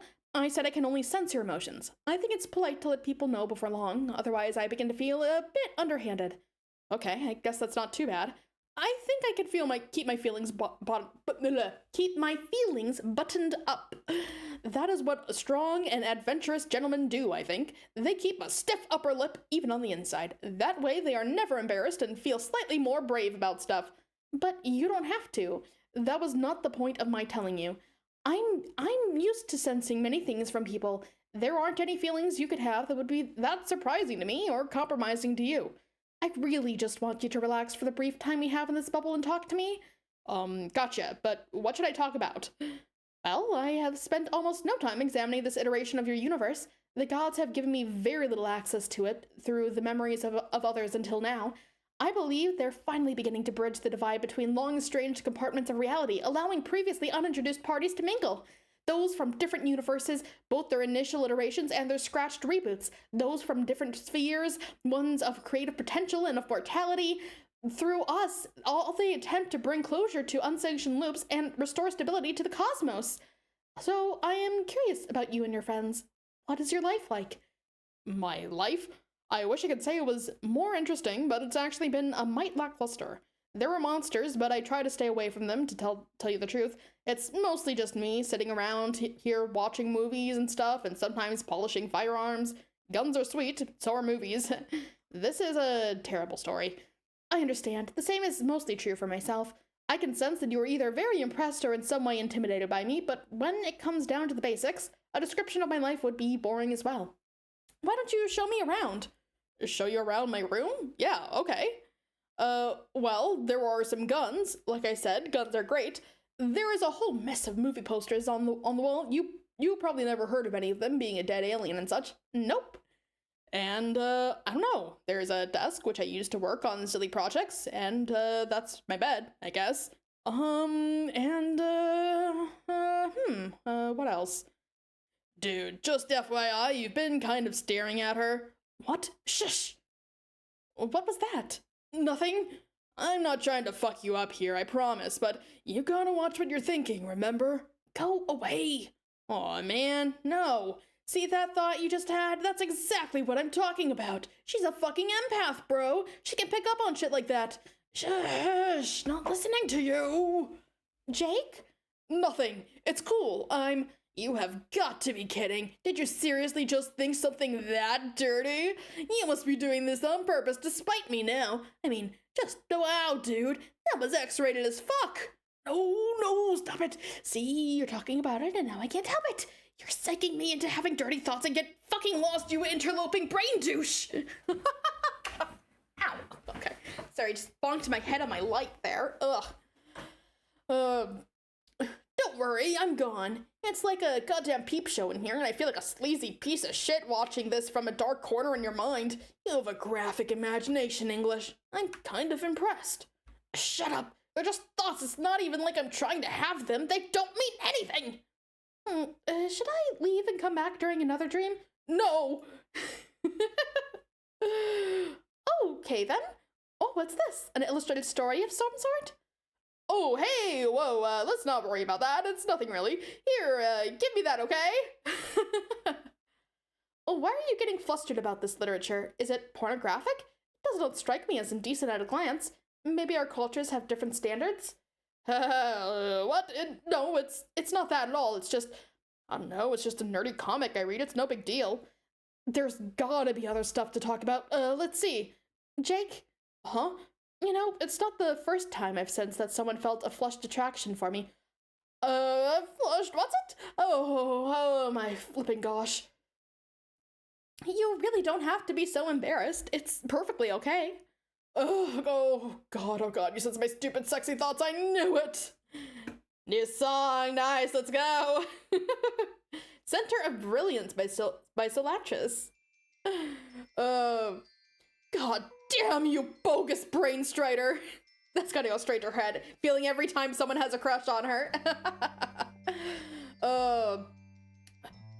Someone needs to just kill me, or at least make me wake up. This is so humiliating, I don't even... can you please just slap me really hard? If not a retribution for my ungentlemanly train of thought, then at least to get me to wake up and save me from my own ceaseless buffoonery.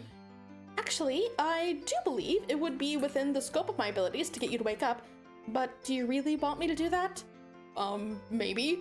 If it is true that you think I am attractive, then why wouldn't you want to spend a little more time here with me? What's the harm? Are you really in such a hurry to leave and feel sorry for yourself for no explicable reason? Well, no. I already told you, Jake. I'm used to sensing many different types of feelings. It's given me a different perspective on emotions than most have.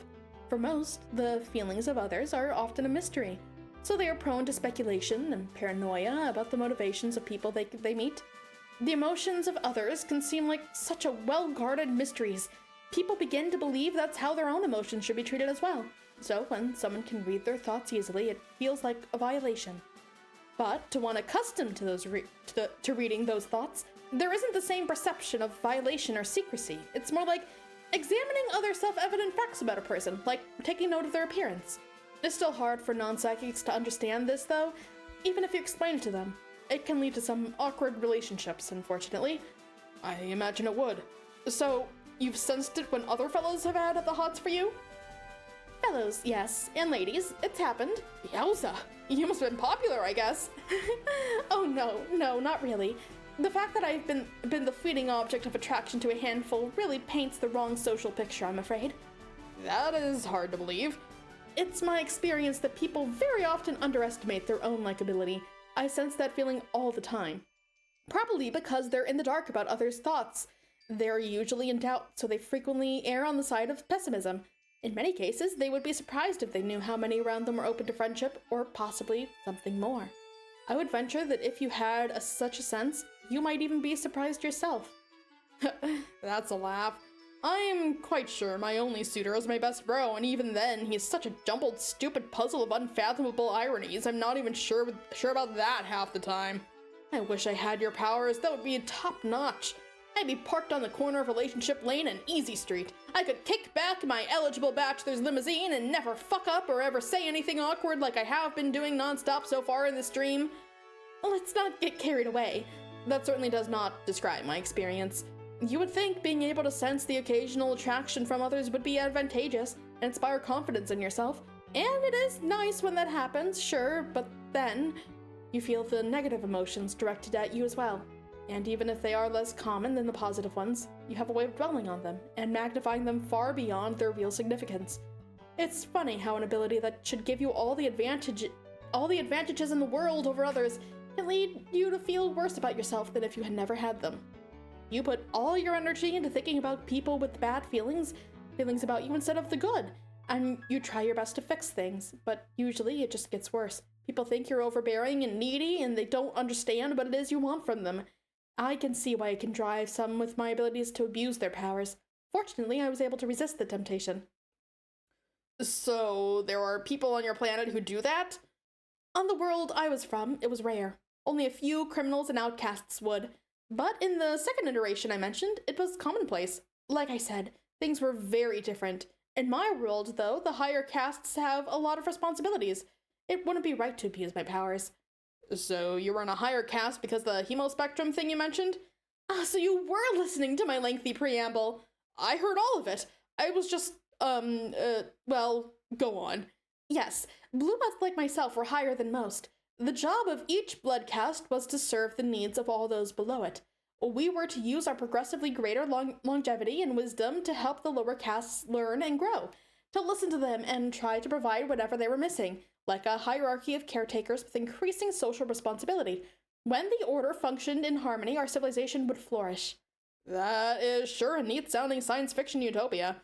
I mean science reality. But then it all went to shit because of that meddlesome demon? Yes. The demon you say I'm supposed to defeat? Yes.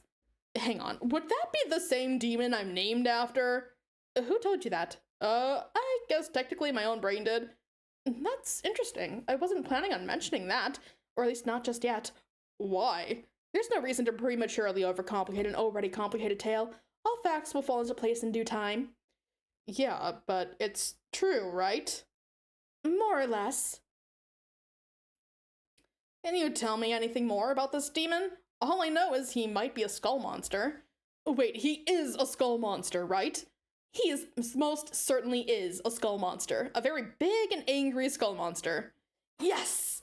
Okay, but I feel like I should know more about him if I'm supposed to kill him. I didn't say you were supposed to kill him. He cannot be killed. Long ago, he discovered the secret to indestructibility. Oh. Defeating a foe doesn't always involve killing. He has had many incarnations in many universes. If you continue on your journey for long enough, you may encounter one of them. And if you have become strong enough by then, you may be able to defeat him in combat. And if that ever comes to pass, it would be the first defeat he has ever known. You would be providing the first glimmer of hope to others that someday he could be destroyed. So, you're saying I could do all this, or that I will? For now, I'm saying that we should get going soon, if you would like to meet the others before you wake up. Who? Is there anything else you wanted to show me before we go? I didn't mean to get us sidetracked like that. No, just some more boring junk. There were these fanciful branches, but I don't know where they came from. I suspect dream sorcery. They're from someone else's memory. Are they from a wizard's memory? No. Oh, well, I guess I could show you around outside. There's a jungle out there full of tremendous beasts. Not anymore. We can't kill him, but maybe we can put a bucket on top of a slightly ajar door, and then he walks through it and gets bucket. Heard his prankster's gambit. Yeah.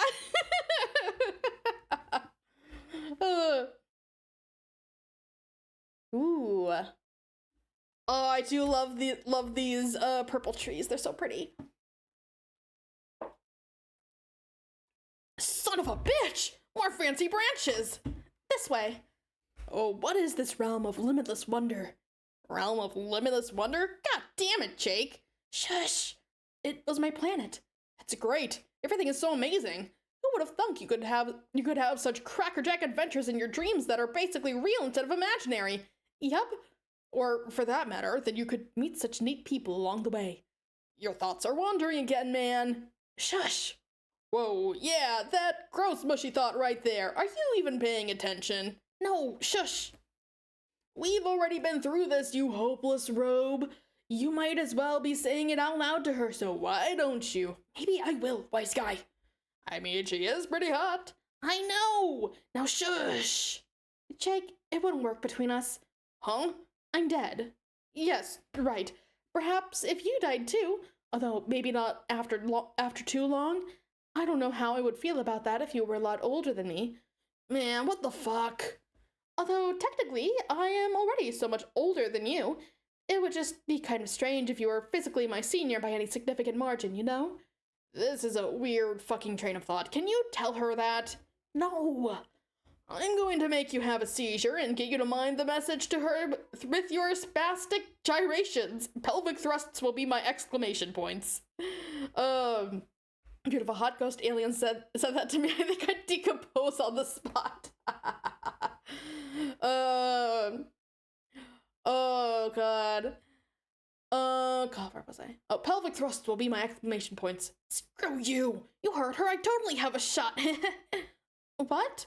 Go on! But I wouldn't want that to happen. What to happen? For you to die soon. I want you to succeed at your quest and to live a long and happy life. And I'm gonna come out and say it, this broad is a total snore. Yeah, right, bro. Did you hear that? At least if I kick the bucket early, there will be, shall I say, a silver lining. Wink, wink, nudge, nudge. It will take the form of some spooky smooches from a smoke and ghostly troll babe, so shut your jealous trap. What? Wait, oh dear, how loud was I talking just then? You were pretty much yelling. Ugh. If I were real, I would be giving you a standing ovation right now. 5 out of 5 hats. God, okay, just pretend to forget that, maybe? Not a chance. Not you, her. Her? Who, me? Why don't you just tell me where we're going? Away they go.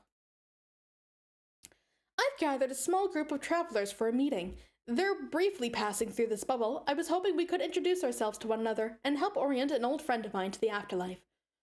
Okay, who's your friend? Another troll? She was supposed to be the empress of all trolls, actually. Wow, so she died before she could be the empress, I guess? Not exactly, since she probably never would have been regardless. She didn't want the job. Why not? Remember how I said each class had a duty to take care of the younger and more populous classes lower on the order? Well, hers was the highest of all. She was the only one on the planet with such royal blood, aside from the sitting empress. As the heiress, she was meant for a position of incredible responsibility. Once she claimed the throne, she would have to serve for many thousands of years until the next successor was ready. That's a hell of a long time. I guess she wasn't into that. She had some problems with authority. She despised the whole social order, really. I foolishly tried to convince her to honor her obligation, but she wouldn't listen. She viewed the Empress as a glorified slave, so she abdicated and fled to the moon to hide. I was the only one who knew of her plans. The rest of the world searched but never found her. At the time, I was furious with her, but I didn't turn her in, which in retrospect was the key decision that led to us here. Was a key decision that led us here. You mean it led to you being dead? Yes, eventually. While she was there, she discovered an ancient device. Inside the device was a game. She became obsessed with playing it, but needed our friends to agree to play first. She was not well liked by the others, though. Old grudges and rivalries made it hard to convince them. But she is very devious and knows how to trick people into doing what she wants. She even got me to agree, by promising she'd return to her place as the heiress when we finished playing. Needless to say, we had no idea what we were getting ourselves into. She sounds like a handful. Yes, she's not all that bad, though. Well, when you really get to know her, and when she's unarmed. Which is, pretty much never, now that I think about it. Oh, okay, she probably is all that bad. The point is, you have to know how to handle her. Regal types can be very touchy, even the ones who seem to revel in anarchy. But if you know all the right things to say and do, she will happily hand over the keys to the kingdom, so to speak. After all, royalty is royalty. Just let me do the talking for a while, okay? Did you hear that, Jake? Arania wants to do the talking. I think your dead girlfriend might be starting to come out of her shell. Okay, that was kind of funny. Archagent, report! Ooh. I'm gonna get a drink of water.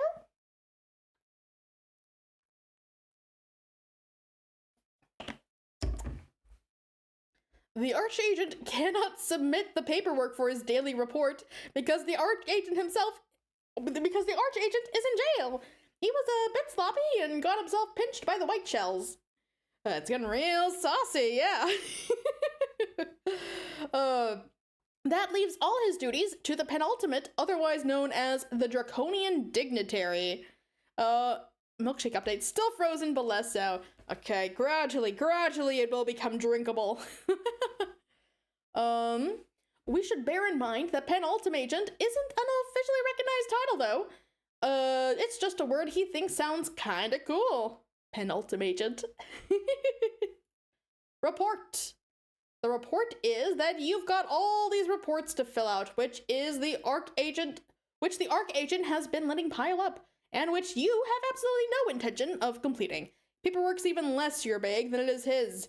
As was mentioned, the boss is still stuck in the big house. You've got the droll working on busting him out, but you've said no particular hurry on that. You like to keep a casual administrative style. A casual administrative style. See, now you guys have got me in the habit of switching them up the other way. Keeping a casual administrative style. The boss is always in a hurry, all wound up like a knife-wielding top. Personally, you don't see the harm in playing it cool. We did no such thing. You did. You did. You absolutely did. Mounting paperwork aside, there's still the matter of this little insurrection to deal with. The boy is still out there, piking heads, agitating subjects, getting everyone hot and bothered. The press is going berserk with it, and you can have only so many reporters killed on any given news cycle. Can't forget about the girl, either. She's still out there. Get it going rogue. Wait, you mean AWOL? That stinking pun gets you every time. Puns are even less dignified than paperwork. Locate Prince! You can't.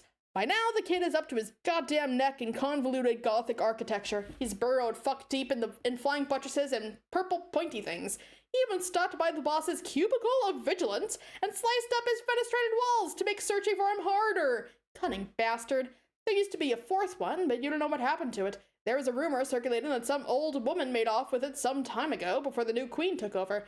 Whatever happened, it's nothing to worry about now. If you want to smoke this kid out of hiding, you need some help. I wonder what old woman that might have been. Perhaps Roxy's ancestor? And that's how she got them? Seek help. You already did. You walked to retrieve it, again in no particular hurry. It's irrelevant. I'm sure having those, those fourth walls on hand, I'm sure there's no relevance to them at all. You walked to retrieve it, again in no particular hurry. And one time a fourth wall was ever needed. I can name a few. Earlier, you quite calmly and diplomatically explained everything to the old lady, letting her know that you could use a little extra firepower to get the situation under control. You were pretty smooth about it, offering to light her cigarette during a calculated pause. And she doesn't even smoke. You're just that good. While you were making your smooth pitch, you did a masterful job of giving her the impression that you didn't care much one way or the other. But, to be fair, you really don't care much one way or the other. Retrieve extra firepower, whoa! In response, the Dame gave you clearance to employ the service of Drongorg, the flagship battle mech of the Imperial fleet she keeps stationed on some other damn planet. You're not sure where it is or what it's called. Hell, if it's any of your business. Oh, yeah, I wonder what planet that is. Maybe Earth? Mount Drongorg and ride into battle! No. You'd feel completely ridiculous piloting that thing. It's a bad look for you. No style at all. Only an utter fool would get a kick out of prancing around in that asinine getup. It was a classy gesture by the queen, but you told her you'd have to pass. Drollgorg. But it doesn't do no good to spurn generosity from a beautiful and deadly woman. You thanked her for the kind offer and tactfully brought up an alternative. See, you tell the boss this is his problem. He's too blunt about his ambitions. Don't get you wrong. It's all well and good for a man to keep his eyes on the prize, but he doesn't always need to step over 1,000 corpses and swim across rivers of blood to get there. You remind him there are slicker ways to make your moves, especially when it comes to a lady. Now that you think about it, Slick would be a good ironic nickname for him. Might be good for a laugh calling him that. Or it would if you ever actually laughed. The point is, you have to know how to handle her.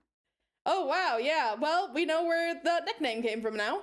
Regal types can be very touchy, even the ones who seem to revel in anarchy. But if you know all the right things to say and do, she will happily hand over the keys to the kingdom, so to speak. After all, royalty is royalty. Ascend! Here we go!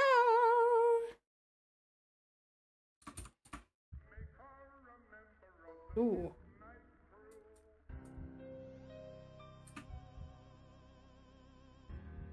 Got a little bit of the Midnight Crew there with the Empress. That's interesting.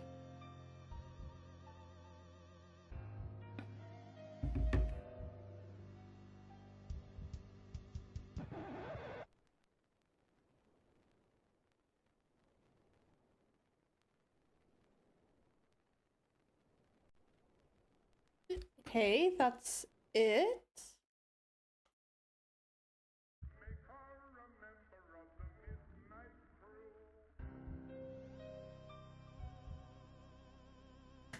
Huh.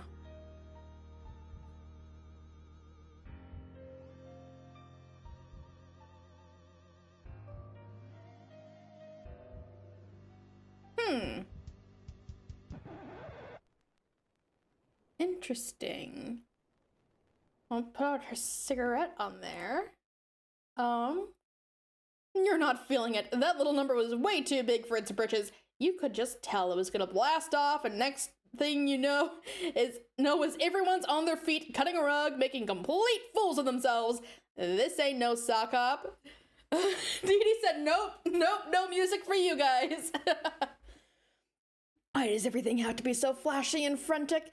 What's the big hurry anyway? Sure, you're gonna put this ring on, but when you're good and goddamn ready, maybe do a little reading first, have another smoke, finish your coffee, listen to some real music. Everybody needs to calm the fuck down. Ascend more casually. Okay.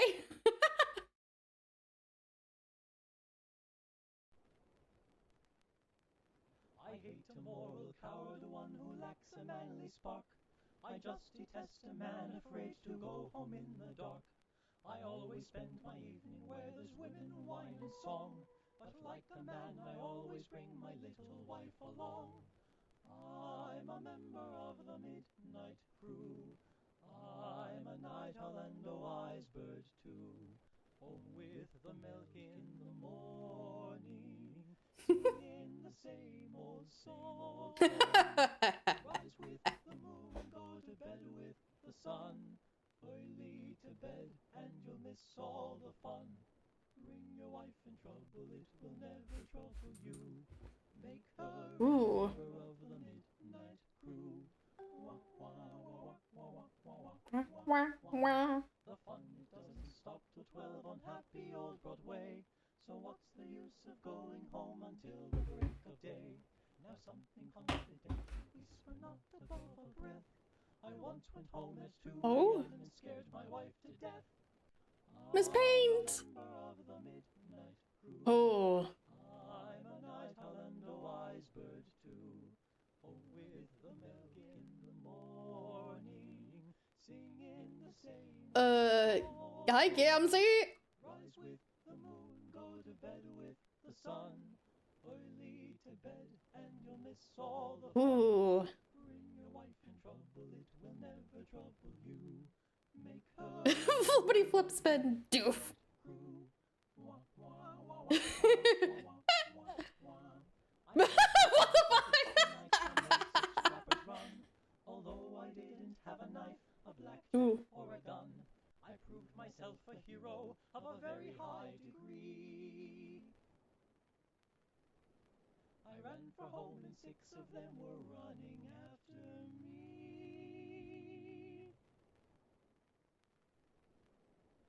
I'm a member of the midnight crew. I'm a night owl and a wise bird too.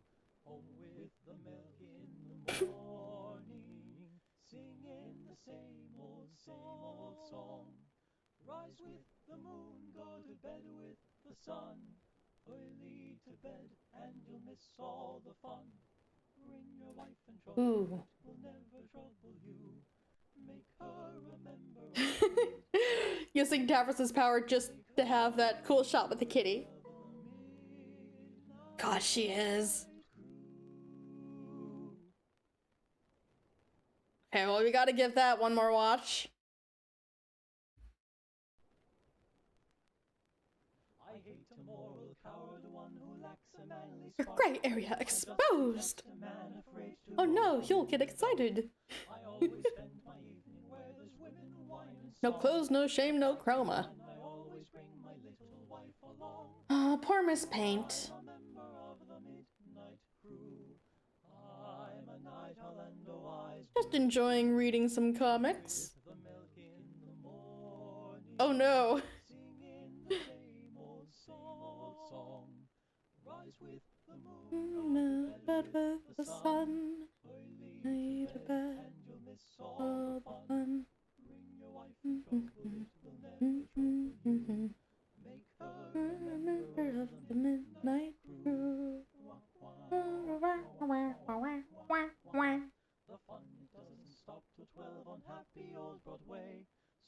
the use of going home until the break of day?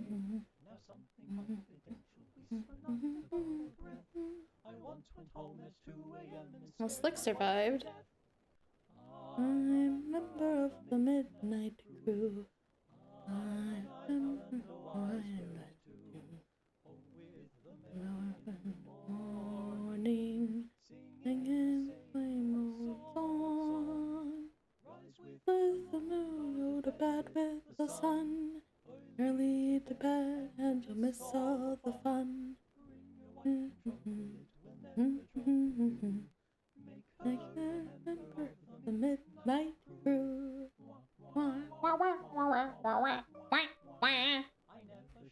Sean and Gamzee both having the Warhammer of Zillia was great. I love that for them. Or a gun. I proved myself a hero of a very high degree. I ran for home and 6 of them were running after me.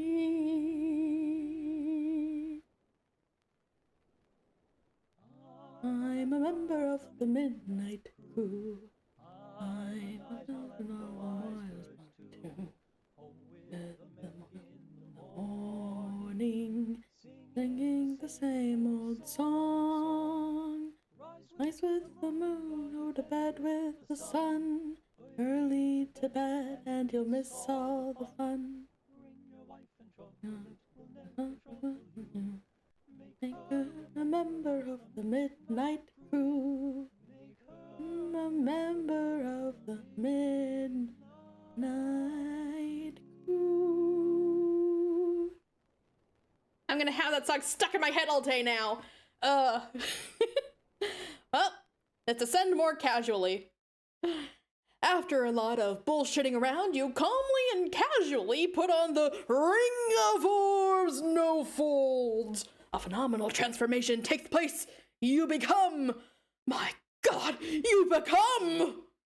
the Draconian Dignitary. Really, you don't know why everyone's always gotta be transforming from things into other things. Taking on these wild appearance modifications just for a little boost in power always struck you as tacky. Where's the class? It just takes no creativity or guile for these villain types to grab a little power through such outlandish transformations. No imagination at all. You are utterly astounded by how shitty their imagination is. If their imagination was a farce, you would shoot it in the face. Oh, if their imagination was a face, you would shoot it in the face. He's so right. Unleash awesome powers of Ring. Awesome powers? Let's see. You're guessing it can probably make you invisible. Yep, there you go. Invisibility, just like you thought. What else is a magic ring of void gonna do? This is like Magic Rings 101, real basic stuff. Nice Lord of the Rings reference. Okay, that's cool. Stop being invisible. You stop being invisible. There is not a lot of style to invisibility, primarily because nobody gets to see how damn smooth you're being. It's kind of a pointless power anyway. Some real dime store parlor trickery that's just a waste of everyone's time. You doubt you'll ever use it again. It's sure not going to help you track down that elusive kid. But sooner or later, he's gonna find out it's much harder to outrun the ring's true power. Use red miles. The kid can't escape the miles. Oh dear. No one can escape the miles. Keep looking for Dad. Okay, Jane. Oh, there's a car there. You have been following a trail of clues on your quest to sleuth the whereabouts of your errant father. He seems to have left a variety of items behind in hopes that you might notice and follow him. You've picked up each item along the way until you reached this car. It's squeaky clean from today's earlier automotive ablutions, but obviously there's no way you can pick it up. It was probably the last thing he had to leave behind, which means your trail is about to go cold. Hang on. Little Sebastian is gesturing further ahead. It seems there's another clue on the path. Investigate clue. It's your dad's wallet! This is surely the end of the line. Ahead is another crypt. You wonder if he went in there? There's another one of those obelisks nearby, shining a light down a pit, serving some dang puzzle. Probably has some ridiculous bearing on a puzzle like 5 miles away, like activating an elevator or a conveyor belt or something that just leads to yet another stupid old skull. Actually, it looks like there's one more thing left in the wallet. It's a note. Wallet notice saves us again. Examine note. Daughter, if you are reading this, it means you are now strong enough to lift the piano over your head and shatter it to pieces. While the instrument was expensive, it is a small price to pay for this important step on your journey towards becoming a powerful, independent young woman. I am so proud of you. What the? You think your dad maybe left the wrong note in the wallet? He probably meant to leave one pertaining on how you're mature enough to inherit his wallet and what a big responsibility a wallet is for a strong young woman or something like that. Dad leaves tons of notes like this around for such occasions, so it's probably easy for him to get them mixed up sometimes. He is a highly professional and competent father, but the guy is still valuable after all. Daw. We love Dad so much. The daddest dad ever. Jane, get car. Now armed with your father's roomy, sleek leather wallet, you will retrieve the family sedan with ease. It looks like a cool pair of shades wants to talk about your sweet new ride. Ooh, answer. What? Shred it! What? You have the car? Now shred it! Turn it into grist!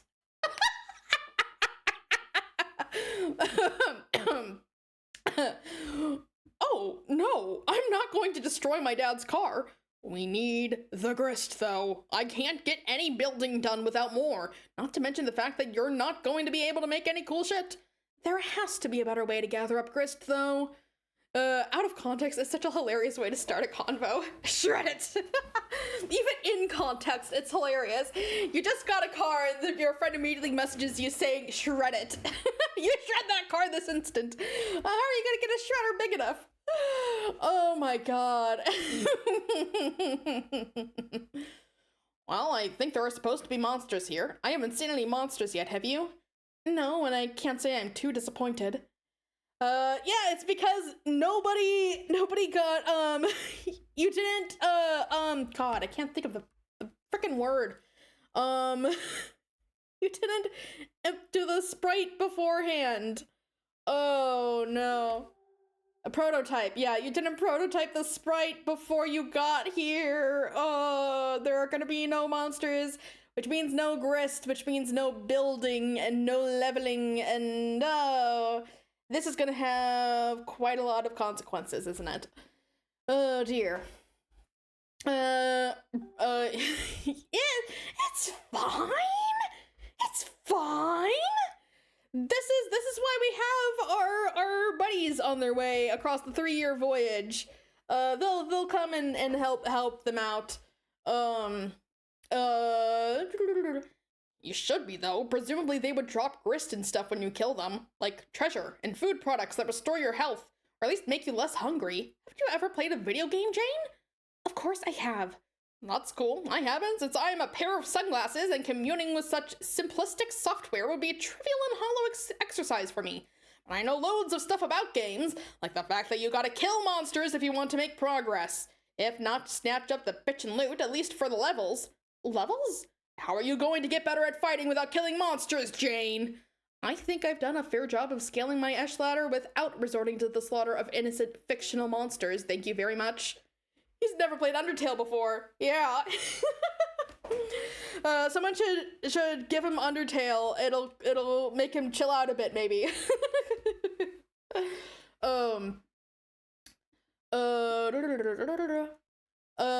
Oh please. You've barely done any climbing at all. I'm talking about hopping on more rungs than what playing a little prank on your dad or throwing your hat on the ground super hard is gonna get you.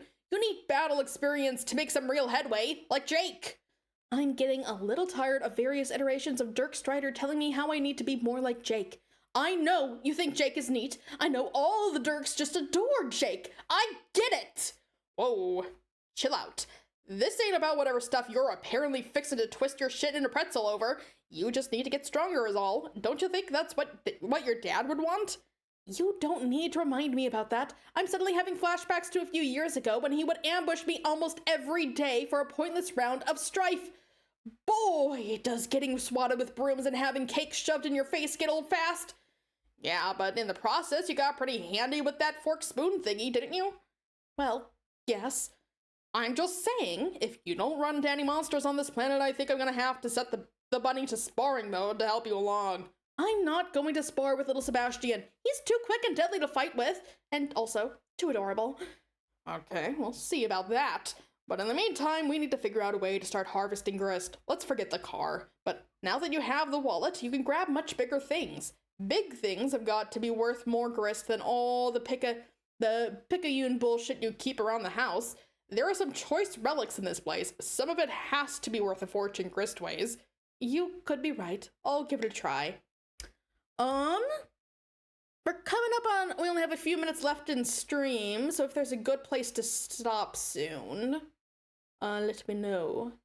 Captcha log obelisk. You stick the obelisk in the wallet. Fits like a dream. The ray of light is no longer reflected into the hole. Sorry, puzzles. Okay, thank you.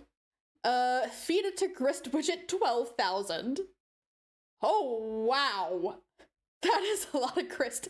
You put the card in the wallet and holy smokes, that thing was worth a fortune in all kinds of weird looking grist denominations. Seb springs into action and scoops it all up for you in a jiffy with his busy little legs. Wow. The built-in grist gutter on the widget immediately kicks into action, collecting all the grist overflow, exceeding your current low limit. You guess that's pretty convenient. See, Cracker Corp has our backs. Does it though? You honestly thought these features were a lot of meaningless nonsense before, like an example of BC Corp's strange sense of humor, made into a product sold for top dollar. The fact that this turned out to be a useful gizmo well in advance is either reassuring or unsettling. You aren't sure which. Proceed to crypt. And the door's locked now. Luckily that obelisk was important after all. It was lighting up one of those globe switch doohickeys at the bottom of the hole, which was apparently keeping the door open. Just great. And a nice moist Betty Crocker brand cake sounds great right now. The other day I was at the library and I was going through and came across casually a Betty Crocker cookbook in the shelves. And I looked at it and immediately thought of Homestuck, and I am never going to look at anything Betty Crocker related normally ever again. Homestuck has ruined Betty Crocker for me, or enhanced it, perhaps. I'm ruined. I've been infected with the Homestuck bug. Real nice work there, Gumshoe. I've been ruined. Jane, answer again. Welp, let me have it. Have what? A hard time for botching up the pooch. Just wait till you see your next bucket. Oh, no, not the buckets. I think I just locked the door with that mutton-headed stunt, and now that mirrored obelisk is good as gone. I wasn't gonna say nothing. Hell, I was asleep at the wheel too while you were busy fucking up. And I have an IQ of, hold on, robo-calculating. Oh, brother. Robo-calculating about 500 billion. That is really, really robo-smart. Don't get human fresh with me, Crocker. I'm about to bring all 500 billy points of my stringent cyborg IQ to bear on your dumb problem. Check it out. I took note of the CAPTCHA code to the thing and recorded a digital flash snap of its appearance through my photographic silicone memory canals, which is to say I looked at 8 alphanumeric digits a couple minutes ago and remembered them. Okay, so give the bunny the wallet. I'll have him run back to the house and make you a new obelisk with the same grist you just collected from it. He can stash it in the wallet and run back to you, and then you can open the door. You shouldn't be waiting around too long, because he's real spry, which is exactly why you should wait here. You'll just slow him down. Alright, I think I can do that. What should I do in the meantime? Let me think about that. Robo-calculating. Oh, stop it. Okay. None of our friends will answer me. What could they be up to? You must at least know what Dirk is doing. He's slicing up some drones. Somewhat? Big red robots. He'll be busy for a while. Roxy, I'm not sure about, but there is a pretty high probability, as governed by the immutable laws of mathematics, that she is preoccupied similarly. She's fighting robots too, you mean? I don't know, maybe. Dealing with them in some way, perhaps. If so, it wouldn't be a coincidence. Why? I think the Gamzee is attempting to force the issue now. What issue? It's likely that it's a coordinated assault, sending drones both to here and Roxy's place. She's probably trying to get everyone else to stop dicking around and join the game already. Are you sure she's not just trying to kill them? It wouldn't be her first assassination attempt. Yeah, but come on. Dirk has been a sitting duck here for years. Roxy too. She could have wiped them out at any time with a swarm much bigger than this one, or just nuked them. Her assassination attempt on you was a pretty weak too. But it nearly worked. I would be dead right now if not for the whims of GCat. Right, like I trust the motives of that fucking thing. So you're saying she's only pretending to hunt us? I believe she probably would genuinely like to kill us. She is a psycho after all. But it's also obvious to me she needs us to begin playing this game for whatever fucked up purpose she has. She might even need us to win it too, for all I know. Her antagonism is all part of the dance. Then you're saying Dirk and Roxy aren't really in danger from the robots? Oh, I wouldn't say that. They're still pretty deadly and they shoot missiles and stuff. I just want to talk to my friends and see if they're okay. What about Jake? No idea what's going on with him right now. I'm sure when the time is right, the witch will keep pushing him along to join the game as well. Then I guess I'll just sit back here and worry about everyone quietly until Seb gets back. What about your troll friend? What? The alien whose name you don't know. You could talk to her. Oh, yeah, I forgot about her. But I suppose that's because she's always the one to contact me. I never get a response when I message her. Well, you could give her a try. Maybe things are different now. I could hack into her system and get her attention if you think that would help. You can do that? Nah, just messing with you. Later. Okay, that is gonna be the end of stream now. It's been really fun hanging out with you guys. I'm glad you came to join me again. Yeah, it seems like a pretty good point. Yeah, there's a whole conversation ahead here. Yeah. But I hope you guys all have a fantastic weekend. And I hope you guys all had a good Halloween too. Here's hoping November is a great month. So you guys have a great weekend. I will hopefully see you on Tuesday. I will see you then. And goodbye. I'll update on my milkshake in the Discord. Great. I've been on the edge of my seat waiting for milkshake updates. So yeah, have a good weekend. I'll see you guys later. Bye. See you. Take care of yourselves as well.